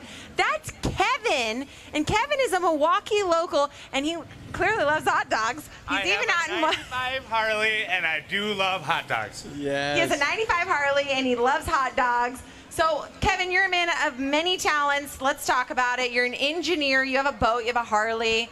What else is on your bucket list? The 120th, I think that's going to be better. We're going to have faster racers here, and Milwaukee is going to be having a world championship with the Bucks, and the Packers will be 3 years in a row Super Bowl champions. God bless Wisconsin. We love Harley. And cheese. Manufacturing, I want them to stay here, but God damn it, we love Harley. Amen. Woo! This guy's famous, and we give the people what they want. Hot dog. Where's my beer? Okay, so Brandon Lance, we're going to take it back to you, giving the people what they want right here. Kevin! Our day is complete. Diana, thank you so much for tracking down Hot Dog Guy. We thank you. The people of the great state of Wisconsin, thank you. And everyone watching on Facebook, thanks you. A lot of Hot Dog Man fans out there, that's for sure. Amen. Buy that guy a beer. We gave the people what they wanted. Hot Dog Man for President 2020. For those of you just viewing right now. Yeah, going, what, why, how, where? Earlier, Diana Dahlgren was interviewing somebody out there in the infield, and that fine gentleman just walked up behind him and just unloaded on a hot dog on camera and really stole the scene. And Lance and I, to be quite candid, we haven't been the same since. No, we pulled our phones out, taking photos of it. It was definitely a highlight of the day. Well, Diana, of course, is busy on top of doing the sidelines here today. She also catching up with the fans. She caught up with some a little earlier today and asked that philosophical question, what does it mean to be a biker? Here at the Harley-Davidson Museum, it's a constant festival, a revolving door of thousands of people who share a common passion and a common philosophy. I'm sure you get the same answer from everybody. Freedom, you're out there in the air. I mean, there's nothing inhibiting you, or you can feel the road, you can feel the wind. To be a biker, you have to be resilient and willing to be flexible. You have to have a sense of adventure to be able to enjoy Harleys like you're supposed to. To be a biker, you have to be free. It gives you the freedom to go out and do the things you want to do. Something you really have to do. It's not something you can explain, really. It's a part of just the whole camaraderie, the family. You get on one, you kind of forget what your problems are, you forget what you've done all day. It's just a matter of realizing what you've got and enjoying it. To be a biker, you have to be someone who loves to ride. I mean, that's the reason we do it. Something just kind of hits you here. It's just the rumble. I just love it. I get tears in my eyes thinking about this one. It's a way of life. It's something I've been doing for 52 years. And once you get on a bike, it's so free. It's just a freedom that it's hard to describe unless you do it. I'll never forget the first time I got to ride. It was on the back of my dad's bike, and it was indescribable. Luckily, some of my friends are able to put it into words.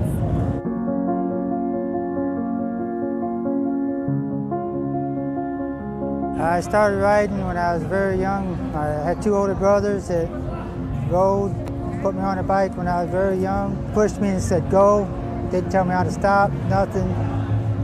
And ever since then, I've been hooked. I started riding 30 years ago. My first Harley was a Deuce, 2001. And well, it was a dream became true when I was so young. I've been a Harley since 12 years. And I fell in love with Harleys. And I've been riding since the day I turned 16. I had a little Honda 150 delivered, and I've never been off of it. I've always liked motorcycles. I had the fear of them. And my wife says, why don't you take a class and see if you like it? That's all it took, 1995. I didn't ride as an adult until I was about 40. And but I just kind of heard the call of the road, haven't looked back since. I love it. Heard the call. You heard so many of those fans outside the museum talk about freedom. That seems to be a word that is used over and over again when it comes to riding motorcycles. Well, you hear those stories, and really, all of those stories kind of hit home, I think, with anyone who rides. You know, there's something that came out of every one of those mouths that makes, you know, there's something for me about that. So, We're all riders at heart. Whether you ride every single day, whether you ride twice a year, whether you have 10 bikes, We're one also bike. up here with Willie G. Willie It's G, great we have to the be honor a of having rider. our race gentlemen all the time. Well, there you see the thank shot. You so much for having Just us be a part of this gorgeous great setting for these 150th races anniversary. out here You're having fun today out here today, and thank you again. at the Bradford Beach Brawl. We move on. These are more riders from, I'm being told, our Hollywood class. I don't know how complete this heat will be, Lance. This one looks to be potentially a head-to-head battle here. So we have the number 50 and the number Springer front end. All right, ladies and gentlemen, Willie G.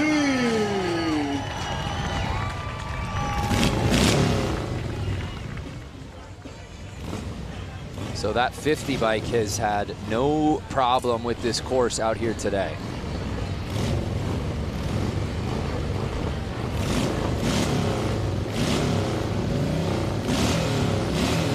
Notice this Kickstarter just kind of flailing around back there. So much vibration going through those bikes right now.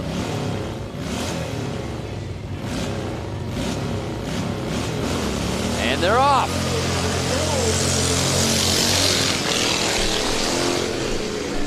And again, the 50 bike showing no problem out the gate, takes the early lead. Is 50 gonna do it again? Yeah, well, let's find out. He's leaving the inside open. Number 39. But no, 50 around that turn is able to maintain the lead. There may be no looking back for him now.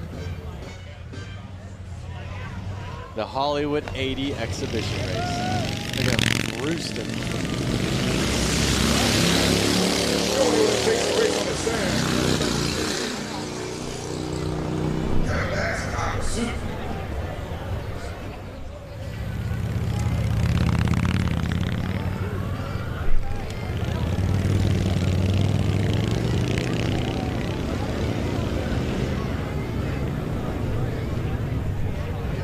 Again, they have no suspension. The suspension they do have, I guess, is that little teeny spring kind of bopping their seat up and down.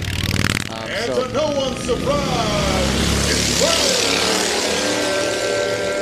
Brian Cannon, ladies and gentlemen. So Brian Cannon just keeps winning these heats, whether it's a semi, a quarter, a final. Oh, and he does what he did in his first race win. Drops the bike after the checkered flag. Maybe it's a signature move. Love it. Steve, no fear 50. Yeah, that's the way he's been riding today. Lance, what's the oldest bike you've ever ridden on? The oldest bike I've ever ridden on, it's got to just be my 56 Panhead. I don't think I've ridden anything older than that. I've had older cars, 52 Oldsmobile. But when you really think about it, a vehicle from the 50s, I mean, that thing is almost 70 years old. Right. You know, I mean, it's just incredible. I definitely get mind blown. And obviously they don't like to wake up that easily either, if you notice this right now.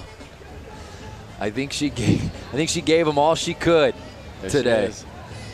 The fact that he's gotten through 3 races with this bike and has been the first one in the checkered flag in each of those 3 is impressive enough. And that bike is held up. He gets it started. And this one a victory lap for Brian Cannon. Like Michael Shepard said on Facebook, the first time he fell was practice. That one was for real. Another big round of applause for Brian Cannon. He dug it on out of the sand. Bring it back around for you right there. So Brian Cannon showing love to the fans out here in Milwaukee. Great day of riding for him.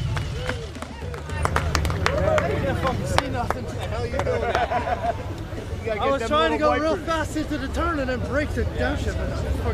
It's the Harley-Davidson 115th anniversary celebration. We had Flat Out Friday last night in downtown Milwaukee. We had a hill climb at a small ski resort earlier today, and we wrap up the weekend contests out here at beautiful Bradford Beach.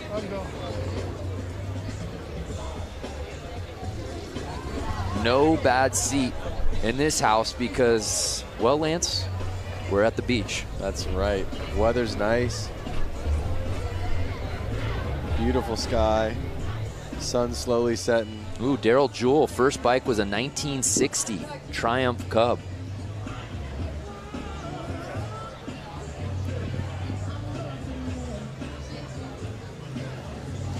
So the sun is setting on a gorgeous day out here on the water. Weather has been perfect. The conditions have been fantastic. Folks, I got crazy Uncle Harry up here. He's riding that rail car. Harry, come up here, wave to everybody out there in the field. This is crazy Uncle Harry. And we're still not done. Look at that sunset. Come on. Well, it's a 1932 Chevy truck chassis with a 51 Hudson Hornet engine. Which Instagram filter is that? That's hashtag no filter. No filter right there. That's just real life. All right, great. And you got another Hudson, right? What's that one all about? I've got two others. I've got a So it looks like we've got our next class starting to slowly line up. We'll get word on who that is. Thank you, Harry. We see the 1188 bike Uncle Harry, man, out he's been here. riding that rail car. I'm being told it's the brakeless 45. That's about it for that. We won't see that anymore. We got to give that some TLC in the pits. We're going to run this brakeless. Those are some boots right there. Final out here. That's the brakeless 45 class. They are. How long do you think it takes to lace up? Those look brand spanking new. Killer boots, man. He's new boot scooting. So who will join the 1188 bike? This isn't just a timed race. Let's get some competitors out here. Yep. Well, one thing I have to say is the hooligans are coming up right after this class. And I'm excited to see those guys bang bars. Yeah. You know, Ooh. Rubbin's racing. Chad Mata with an interesting idea pitch. Hot Dog Man on a bike. Maybe for that last hooligan race, we can get him out here? We've definitely already signed a contract with him. I'm actually representing him now, by the way. He's my client. So it's all got to go through me. Holy cow. I'm going to get my 10%. Believe you me.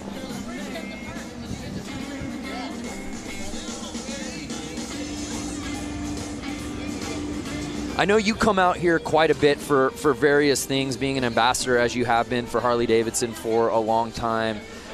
If you could just talk about the power of this city. Obviously, Harley-Davidson really runs through the blood of Milwaukee, but man, it's really on display this weekend. It really is. I mean, you can see, you know, freeway overpasses where there's sculptures on them, and it's a guy riding a Harley. All through town, there's Harley-David memorabilia, whether it's inside bars, inside restaurants. Everything kind of goes back to Harley-Davidson. It's really something, and the reason why I'm such a fan of Harleys is it's such an American icon, and it's so cool that it hasn't moved cities. It's been here the whole time. They just stay true to the brand. And we have another competitor. I don't see a plate there. Hey, Germany represented. I told you they came from far and wide. I don't know that he rode from Germany, though. Well, maybe he rode his bike onto a cruise ship, sat on it Sat the on whole the way bike here. the entire trip. Yep. Plausible. We're going to need Mythbusters on this one. That's what's been really neat, too. And on top of obviously seeing all the different bikes and where they're coming from, but seeing the Harley clubs, those riders, and seeing the different patches and the different vests, that's been really neat. Yep. There's everybody's favorite flag girl. Oh, wow. Kuwait. Look at that shirt. Come on. That is amazing. It's a very cool shirt.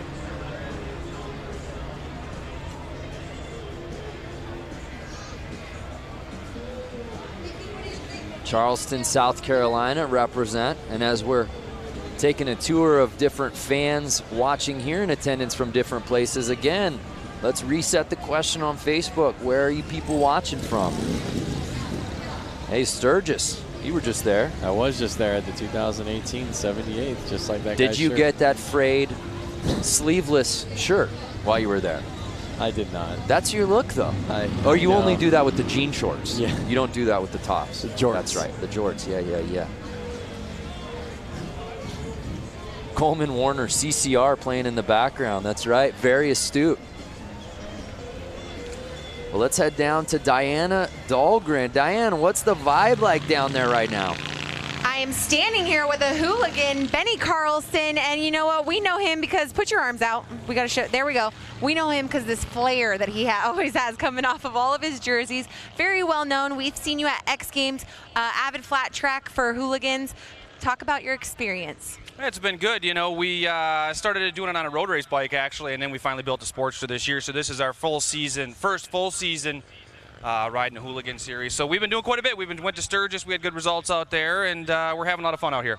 You know, last night I saw you get out there super quick on the indoor flat track when they had an oil spill. One of the guys' brake rods put oil all over the track. You were quick to get out there, give a helping hand. Is that the kind of camaraderie that happens in this community? Yeah, that's what's fun. You know, back when we were pro racing every weekend, it's kind of a cutthroat deal. So when you're talking with the hooligan guys, it's one big community, especially all the guys from Milwaukee. We got a slew of guys that are fast that are going to run up front here again in the main event. And we're out here together as a community, and that's what it's all about. Benny Carlson, please let everyone know the dealership that's supporting you. Yeah, I tell you what, you know, when the phone rings and Joe and Wayne help call from Suburban Motors, Harley-Davidson up there in Thiensville, great dealership. They've been putting me on fast Harleys for a long time, so I can't say enough. Thanks. All righty, Benny Carlson, guys, we're going to go racing. Let's do this. All right, folks, we got this brakeless funnel out here. Brakeless. So, yeah, brakeless 45s. Have you ever ridden a bike that was brakeless? I've never gone brakeless. Not with a motor on it. I've done a brakeless BMX bike. How about yourself, Lance Corey? I can't say I have. You know what? I've taken a bike off of a lift and not compressed the brakes after, and the brakes don't work for about 2 or 3 squeezes, and it's scary. Kind of a rookie move on my part. These kits are awesome, by the way. Look at these the sweaters. That green and gold is really clean, kind of Packers-esque out here. And it's 15 with the lead, Johnson. And Detroit, Randy Hayward. Johnson, I believe, took it away in the last one. Am I correct? That is correct, sir. Yep. Building a really nice lead as he's hugging the outside. Got it squirrely there for a second. This is the main that Warren was involved in. That's when right. He went up and over that berm.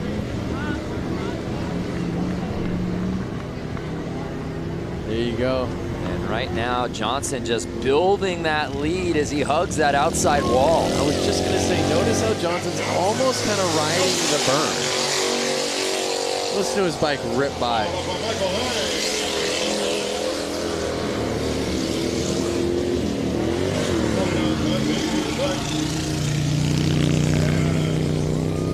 Detroit, Randy Hayward. Uh-oh, we got a bike stalled out in the corner. Well, I don't know if it was stalled out, but it was stuck.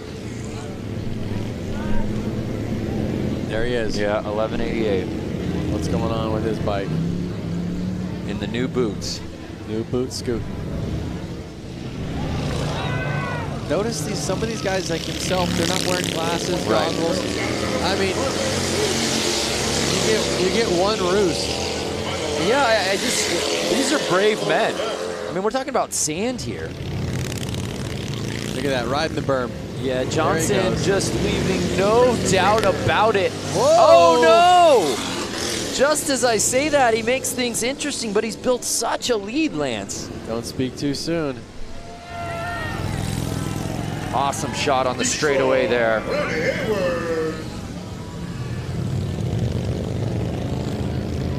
Look at that. Wide open for the checkered. On the gas. Epic.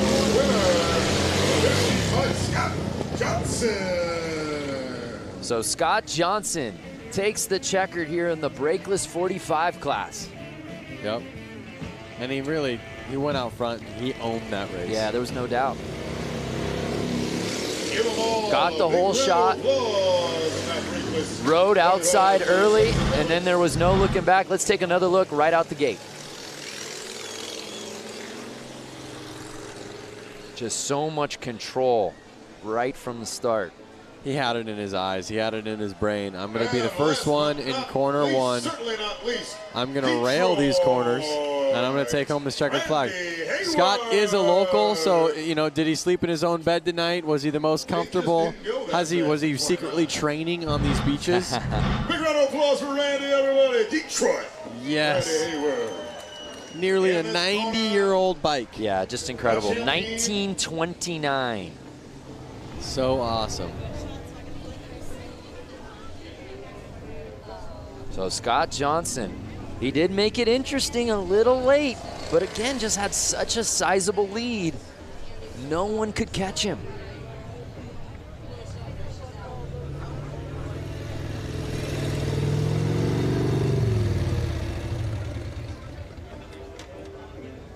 I mean, it's so cool to see everybody out there with Harley-Davidson shirts on.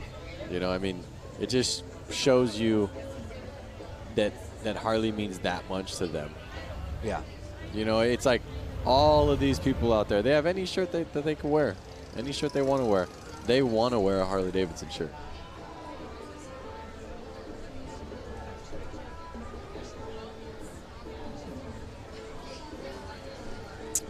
While we get this course maintenance underway, let's look back at this week. Diana Dahlgren went out to the Harley-Davidson Museum for a tour unlike any other. All right, ladies and gentlemen. Years ago, two friends, William and Arthur, came together to create Harley-Davidson. We are going to show you a little bit of the history, culture, and most importantly, the bikes here at the Harley-Davidson Museum.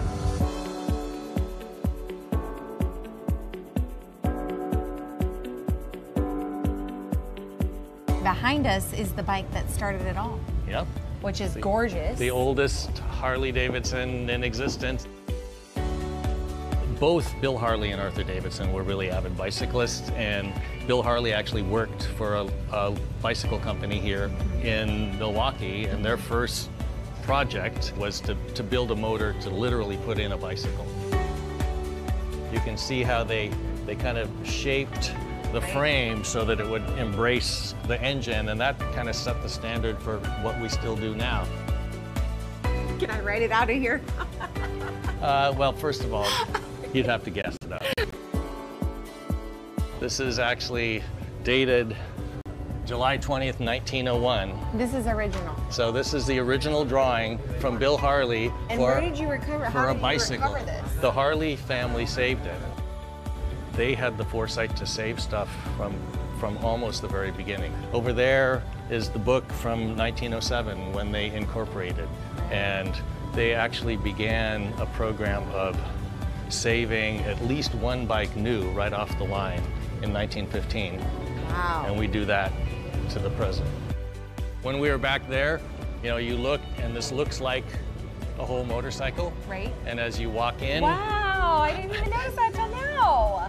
That's amazing. See, it This works. thing's completely taken apart. so you know, the idea here in this whole room is to give people, you know, a sense that the engine from the first bike we built today is the, you know, real heart of the motorcycle, both, you know, obviously from making it go, but from a design point of view, we always show that beautiful engine like it's a jewel in a setting. We want to give people a sense of, you know, how these things work, and we make it interesting.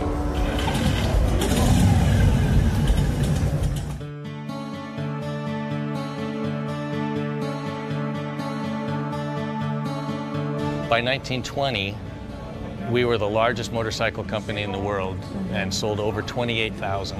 In those early decades, there were dozens, we think as many as 60 different American motorcycle companies. By the time we came out of the Depression, there were only 2 companies left. You know, the major turning point was World War II. Over the course of World War II, we made almost 90,000 military bikes. What kind of jobs in the military were Harleys actually assigned to?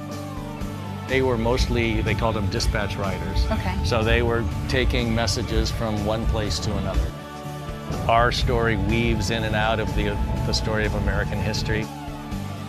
this is the bike that this badass cyborg Arnold has to ride. Schwarzenegger. The real Captain America in the comic book, he rides a WLA. Right. The original didn't come with flamethrowers and stuff like rocket launchers. Like the Terminator, one thing that's great is it's kind of, you know, it's not just like a car, it's a character.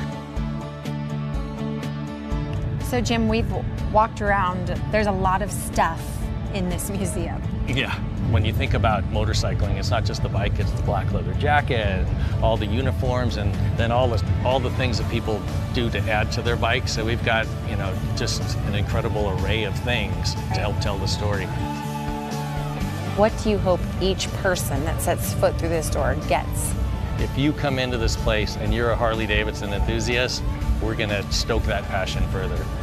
If you got dragged along by somebody and you don't think you're gonna like it, you're gonna leave thinking, you know, that was actually interesting and I've never really thought much about motorcycling, but that's an interesting subject. There's something for everyone here at the Harley-Davidson Museum, that's for sure. That's the goal. Such an incredible experience. We encourage anybody out here that hasn't gone to the museum, I don't know why you wouldn't, go there now. If you're thinking about, hey, I'd like to go see it, maybe do it. Go, you will not be disappointed. Hey, we've still got a couple more races to go out here, Lance. Up next, the Hooligan Main. I know this is one that the fans out here at Bradford Beach very excited about. That is for sure. These bikes have a lot more power than the other bikes you've been seeing out there. They're a little bit easier to handle. They have proper hand clutch, foot brake, foot shifting. So they are going to get a little bit higher speeds, and you're going to see these guys go wild. Well, let's go down to Diana as we continue to see the course maintenance happening. Diana, what you got? Yeah, I'm standing here with Scott Johnson. He just took the win on that last race. Congratulations, not only taking the win there, but earlier this evening. I mean, you're just dominating tonight. Thanks, I'm having a really great night. It's a really amazing track. How is the course, being that this is the first time this has been done in over 100 years?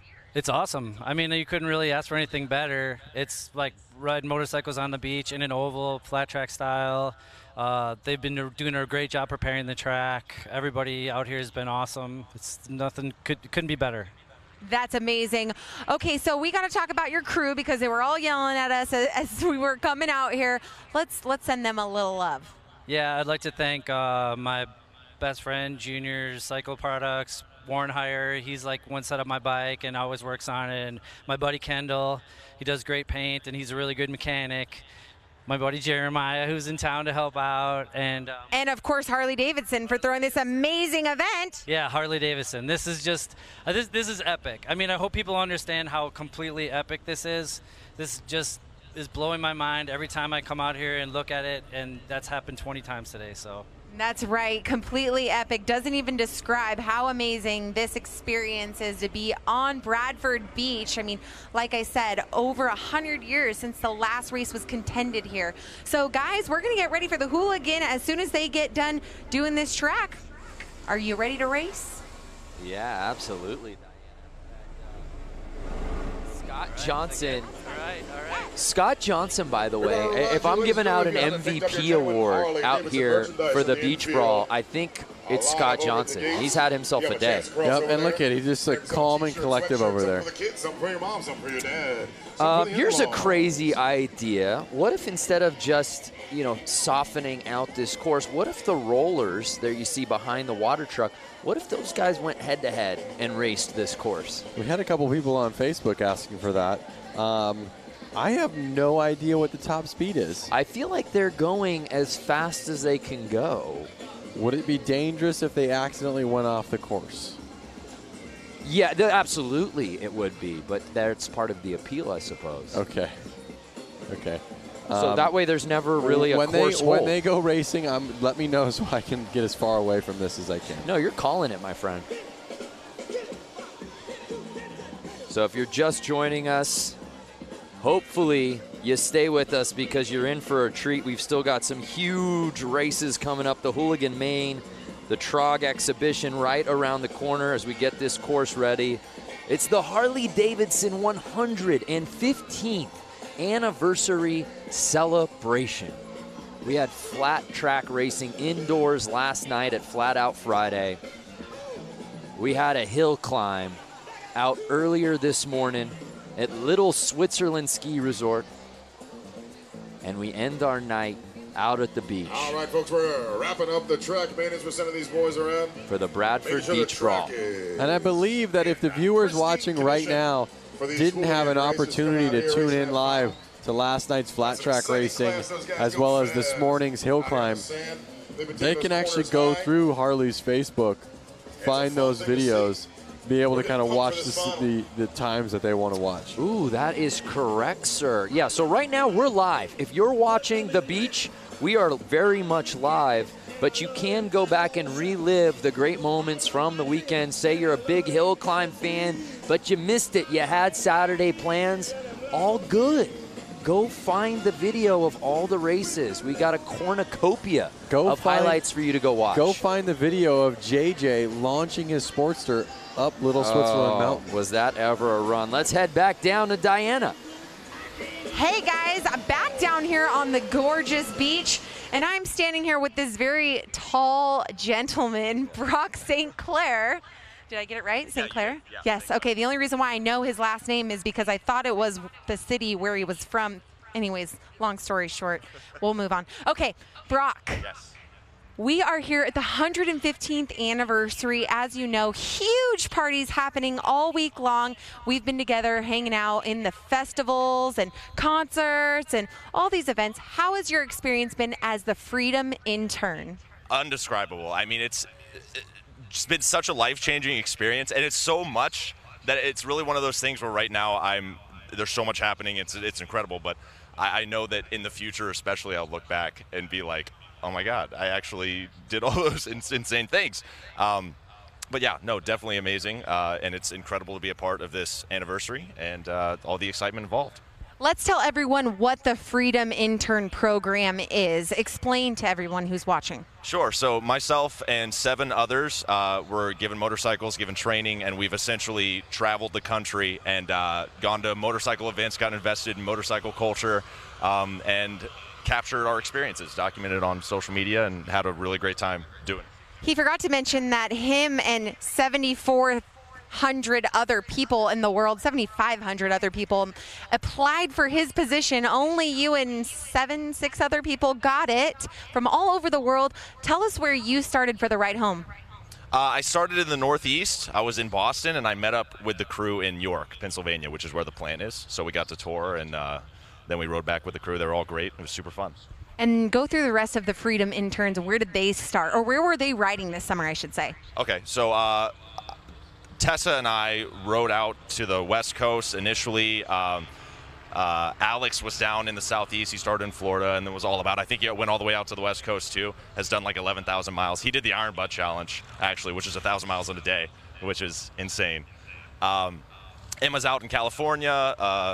Han has been up in the Northeast through Maine. He's from Ohio, and he's been really just all over. I mean, like, we've seen so much of the country in such a cool way. I mean, there's no better way to do it than on a motorcycle, so really awesome. Well, these 7 Freedom interns, they went through extensive interviews, and they were the lucky winners. Congratulations. Thank you for representing our brand, Harley-Davidson, in such a wonderful way, showing young people as well. He's only 21 years old, showing the young generation that they can take out a huge hog, a street glide, and roll it around the country, 14,000 miles worth, give or take. So thank you so much, Brock. Thank you to the rest of the Freedom interns. We hope to see more Freedom interns next year and the years to come. Hopefully at the 120th anniversary, we'll see some more, and we'll see Brock come with, hey, maybe a wife or kids. Yeah, we'll see. All right, guys, we're going to take it back up to you. Hashtag Find Your Freedom. That is such an amazing program. You know, I applied. Didn't even hear back from admissions. Yeah, because you weren't going to college, train a real intern. Oh, is that what it is? I think they said they were out of college. Or oh, that makes me feel better then. Why I didn't get in. I would love the job. Absolutely. Hashtag Find Your Freedom. Learn more about it online. Whether you ride bikes or are wanting to get into it, there's no better program, especially for young people. It's just absolutely amazing. Imagine getting into the culture, getting to document everything for social media. Are you kidding me? Be rad. Sign me A up. battle of van, machine versus sand. So the course looks good to me, Lance Corey. I feel like the show must go on. The show must go on. We have the flagger girl out there getting ready over at the starting line. You having fun? I see you out there. All right now. Look at those colors. Yeah, everything is just absolutely outstanding out here today. Weather's still so good. We've still got some sunlight to work with here. And as long as we got sun, we're racing. Yep. If your friends are calling you up, wondering what you're doing right now, they want you to come help them move a couch. They want you to come help them do some yard work, spread some mulch out. You tell them, I can't do it, brother. All right, so it's I'm at the Bradford Beach time for that Brawl. hooligan That's right. main. Curious for those fans watching at home, do you have a favorite hooligan?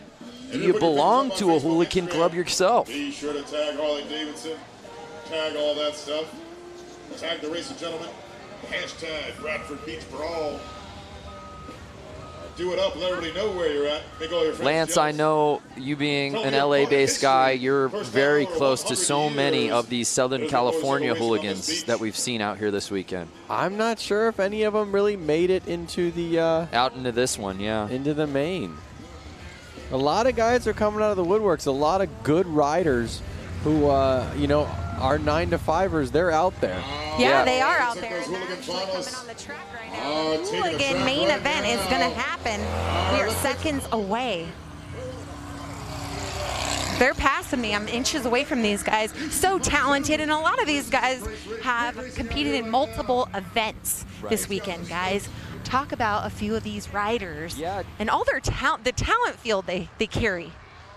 Diana, you've gotten a chance to hang with a lot of these guys you've interviewed, half if not most of them throughout the 2 days of action out here. They all just have such fantastic stories on how they got here. It's easy for fans to get behind and root for guys like this hooligan class, right? Yeah, that's right. And you know what? There are a handful of hooligans that didn't qualify into this event. I bet they're so bummed about it. But you know what?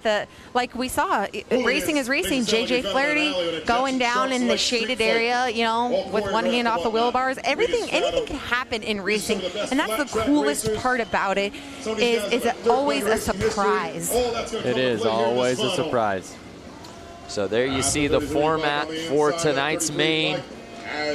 Big names here in this hooligan main. Of course, Danny Holbus, Benny Carlson, Joshua Young, and Hansen, and we're off!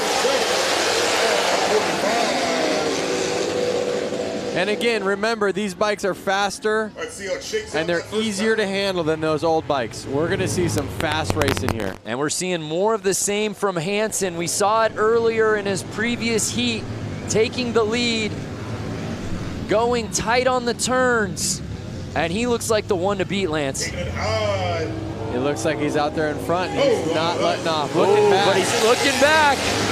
He's hearing footsteps. It's Holbus, 142, trying to make the pass. Riding that outside line. Is the outside going to be faster? We'll see on the straightaway. Does he pass him? He slingshotted that outside corner. Oh, shaking, baking his way past 33. Is he going to keep staying on the outside? Is that going to be faster? We'll see, and the strategy works, Lance. They are on the gas. Now can Hansen return the favor on the inside? Look at him. Oh, he's gone. Wow, look at how rutted it's getting. Even after all that course maintenance, Lance. These bikes are powerful and they are roosting. Amazing. 2 laps to go. But Danny Holbus has been primarily riding on the outside, and he's holding the lead. Notice Holbus on that corner, on corner 4. He's actually riding the berm. Look at how high up he's going. Look at that. He's getting up on the berm. Watch him come out of this next corner. That's not easy to handle that bike through that. Watch him come up on this berm right here. He went up. Yeah, he's riding up on the wall. And that's it. Danny Holbus winning the Hooligan Main out here at the Bradford Beach Brawl. After Hooligan winner, ladies and gentlemen. Hopefully we can get a replay of that pass. Yeah, that was awesome. That was the pass of the night for sure. Holbus takes the win, followed by Hansen and Mishler rounding out your top 3. I hope you guys can hear that, those engines ripping by our booth. And again, it was Hansen taking the early lead, had the whole shot, was riding the inside, couldn't ask for much more, but then you just see 142 Holbus zooming around that corner and on the straightaway, and there was no looking back, Lance. Yep, it was that slingshot effect. Look at these ruts, just squirrely. A well-deserved victory lap. Running around with a checkered flag, showing that pride that he just won. And these guys didn't just win this race. He had to go through qualifiers, heats to make it here. Oh, 100%. It wasn't just, oh, one race and you won. No, it was proof in the pudding that it took all day to get this checkered flag. All day, that's an understatement. We saw him out at the hill climb earlier today.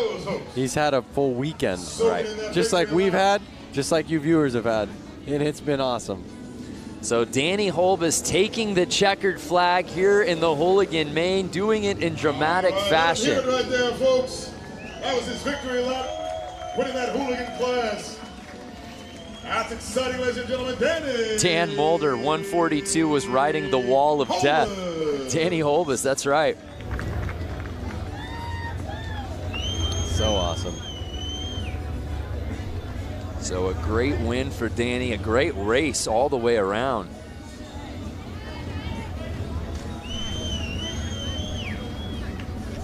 Sometimes you want to just sit here in silence, just staring at it like in awe.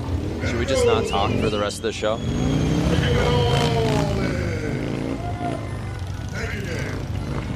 Hopefully Diana can get down there and get a quick interview with him. Reppin' Milwaukee Harley-Davidson. Danny Holbus. And let's send it down to Diana, who's with our winner. Oh, he said he had a funny story with me. But anyways, this is Danny. Big round of applause for our Hooligan winner. This has got to be such a special feeling for you here this weekend. Huge party happening, and you took the win for the Hooligan class. Yeah, I'm super pumped. I have so many friends and family here. It's been a super awesome day. I just can't thank everybody enough that's had my back. You know, all my friends, everybody at Milwaukee Harley, Fuel Cafe, WFO Racing Online, Blue Moon Customs, Von Zipper. I just can't thank everybody enough. I'm so happy. Like, I woke up this morning and we went to the hill climb and it was pouring rain and I didn't even think that was gonna happen. And it turned out perfect. Perfection. He rode the outside line for the win. Give another round of applause for your Hooligan winner, Danny Holbus. What an awesome race. What a win it was. I want to hear the story that he was teasing to Diana before he got the mic. We'll get that later, I suppose. But Danny Holbus, heck of a day. Saw him out at Hill Climb, performed super well out there. Made his way over here to the beach. Uh-oh, is this another Hooligan class? These are all a bunch of hooligans that I see. What gave it away? They're shirts that say Hooligan? But wait a second. No, I see. This looks like TROG up here at the starting line. So right now we're racing that TROG 45. These are the TROG 45s here. TROG 45 class, these are all. Our final race of the evening. Do you know what TROG stands for? Tell me. The Race of Gentlemen. The Race of Gentlemen, which makes sense as today's race is presented by the Race of Gentlemen. There you go. TROG. 2 and 2 together. You think that was a coincidence? But did you not really know? No, I just wanted to hear you explain it. We talked about it in meetings all day long. The race of gentlemen, TROG. Keep an eye on these guys. So this is it, the final race of the weekend here at the Harley-Davidson 115th anniversary celebration. These guys are about to give it all they got. In the finals of the TROG 45 class. Checkered flag girl looking at them, making sure they're all ready to go. And they're off! 6 bikes, our final race, oh no!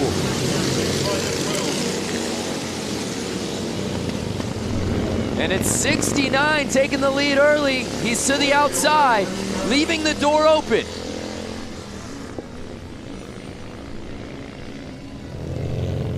There they are again. Compared to the hooligans, these bikes are a lot harder to ride. Yeah. No hand controls, and not as good of suspension. A little bit slower engines. So these guys are wrestling. I'm hearing all the cons. How about the pros, Lance? The pros is the fact that they're riding bikes that are 50, 60, 70 years old, and they're keeping the dream alive. You know. So it's the bike 69 with a sizable lead. Something is really going to have to go south for him to lose this thing. Oh, Detroit, right here. Pushing that 29 Harley-Davidson to the max. So we're in the midst of the race of gentlemen. The 69 gives a look back. It's our final race of the evening. On the gas, their hands got to be tired, their arms, their forearms got to be tired. One more flag. Final lap of the weekend. These guys are going to lay it all out on the line right here, right now. Trying to chase him down. Uh-oh, making it interesting. They're getting tired, the track's getting rough.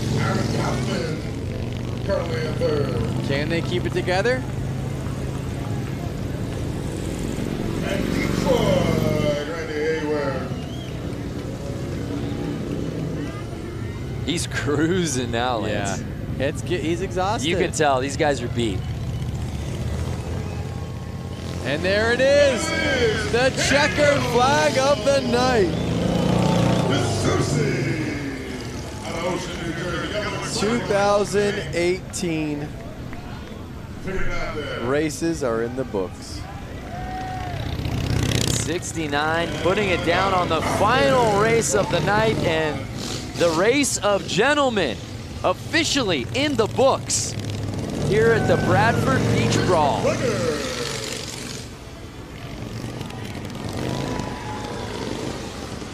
Harley-Davidson. Man, I could just watch this shot over and over again. Oh yeah. And Detroit, Randy.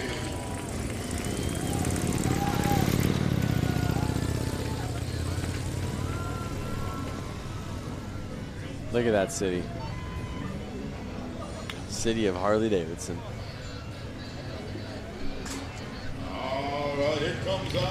What a day of racing. What a weekend of racing. Congratulations to all our competitors here at the Bradford Beach Brawl. We kicked things off last night under the lights in the arena with Flat Out Friday. All the guys and gals putting on a show under the roof. So much fun, so many different classes full of mayhem. Everyone getting involved in the action. And the fun just continued as we moved on to today. This morning, the Harley-Davidson hill climb at Little Switzerland. Lance, some bikes had more trouble than others. That is right. But everyone seemed to have the time of their life, particularly on that mogul.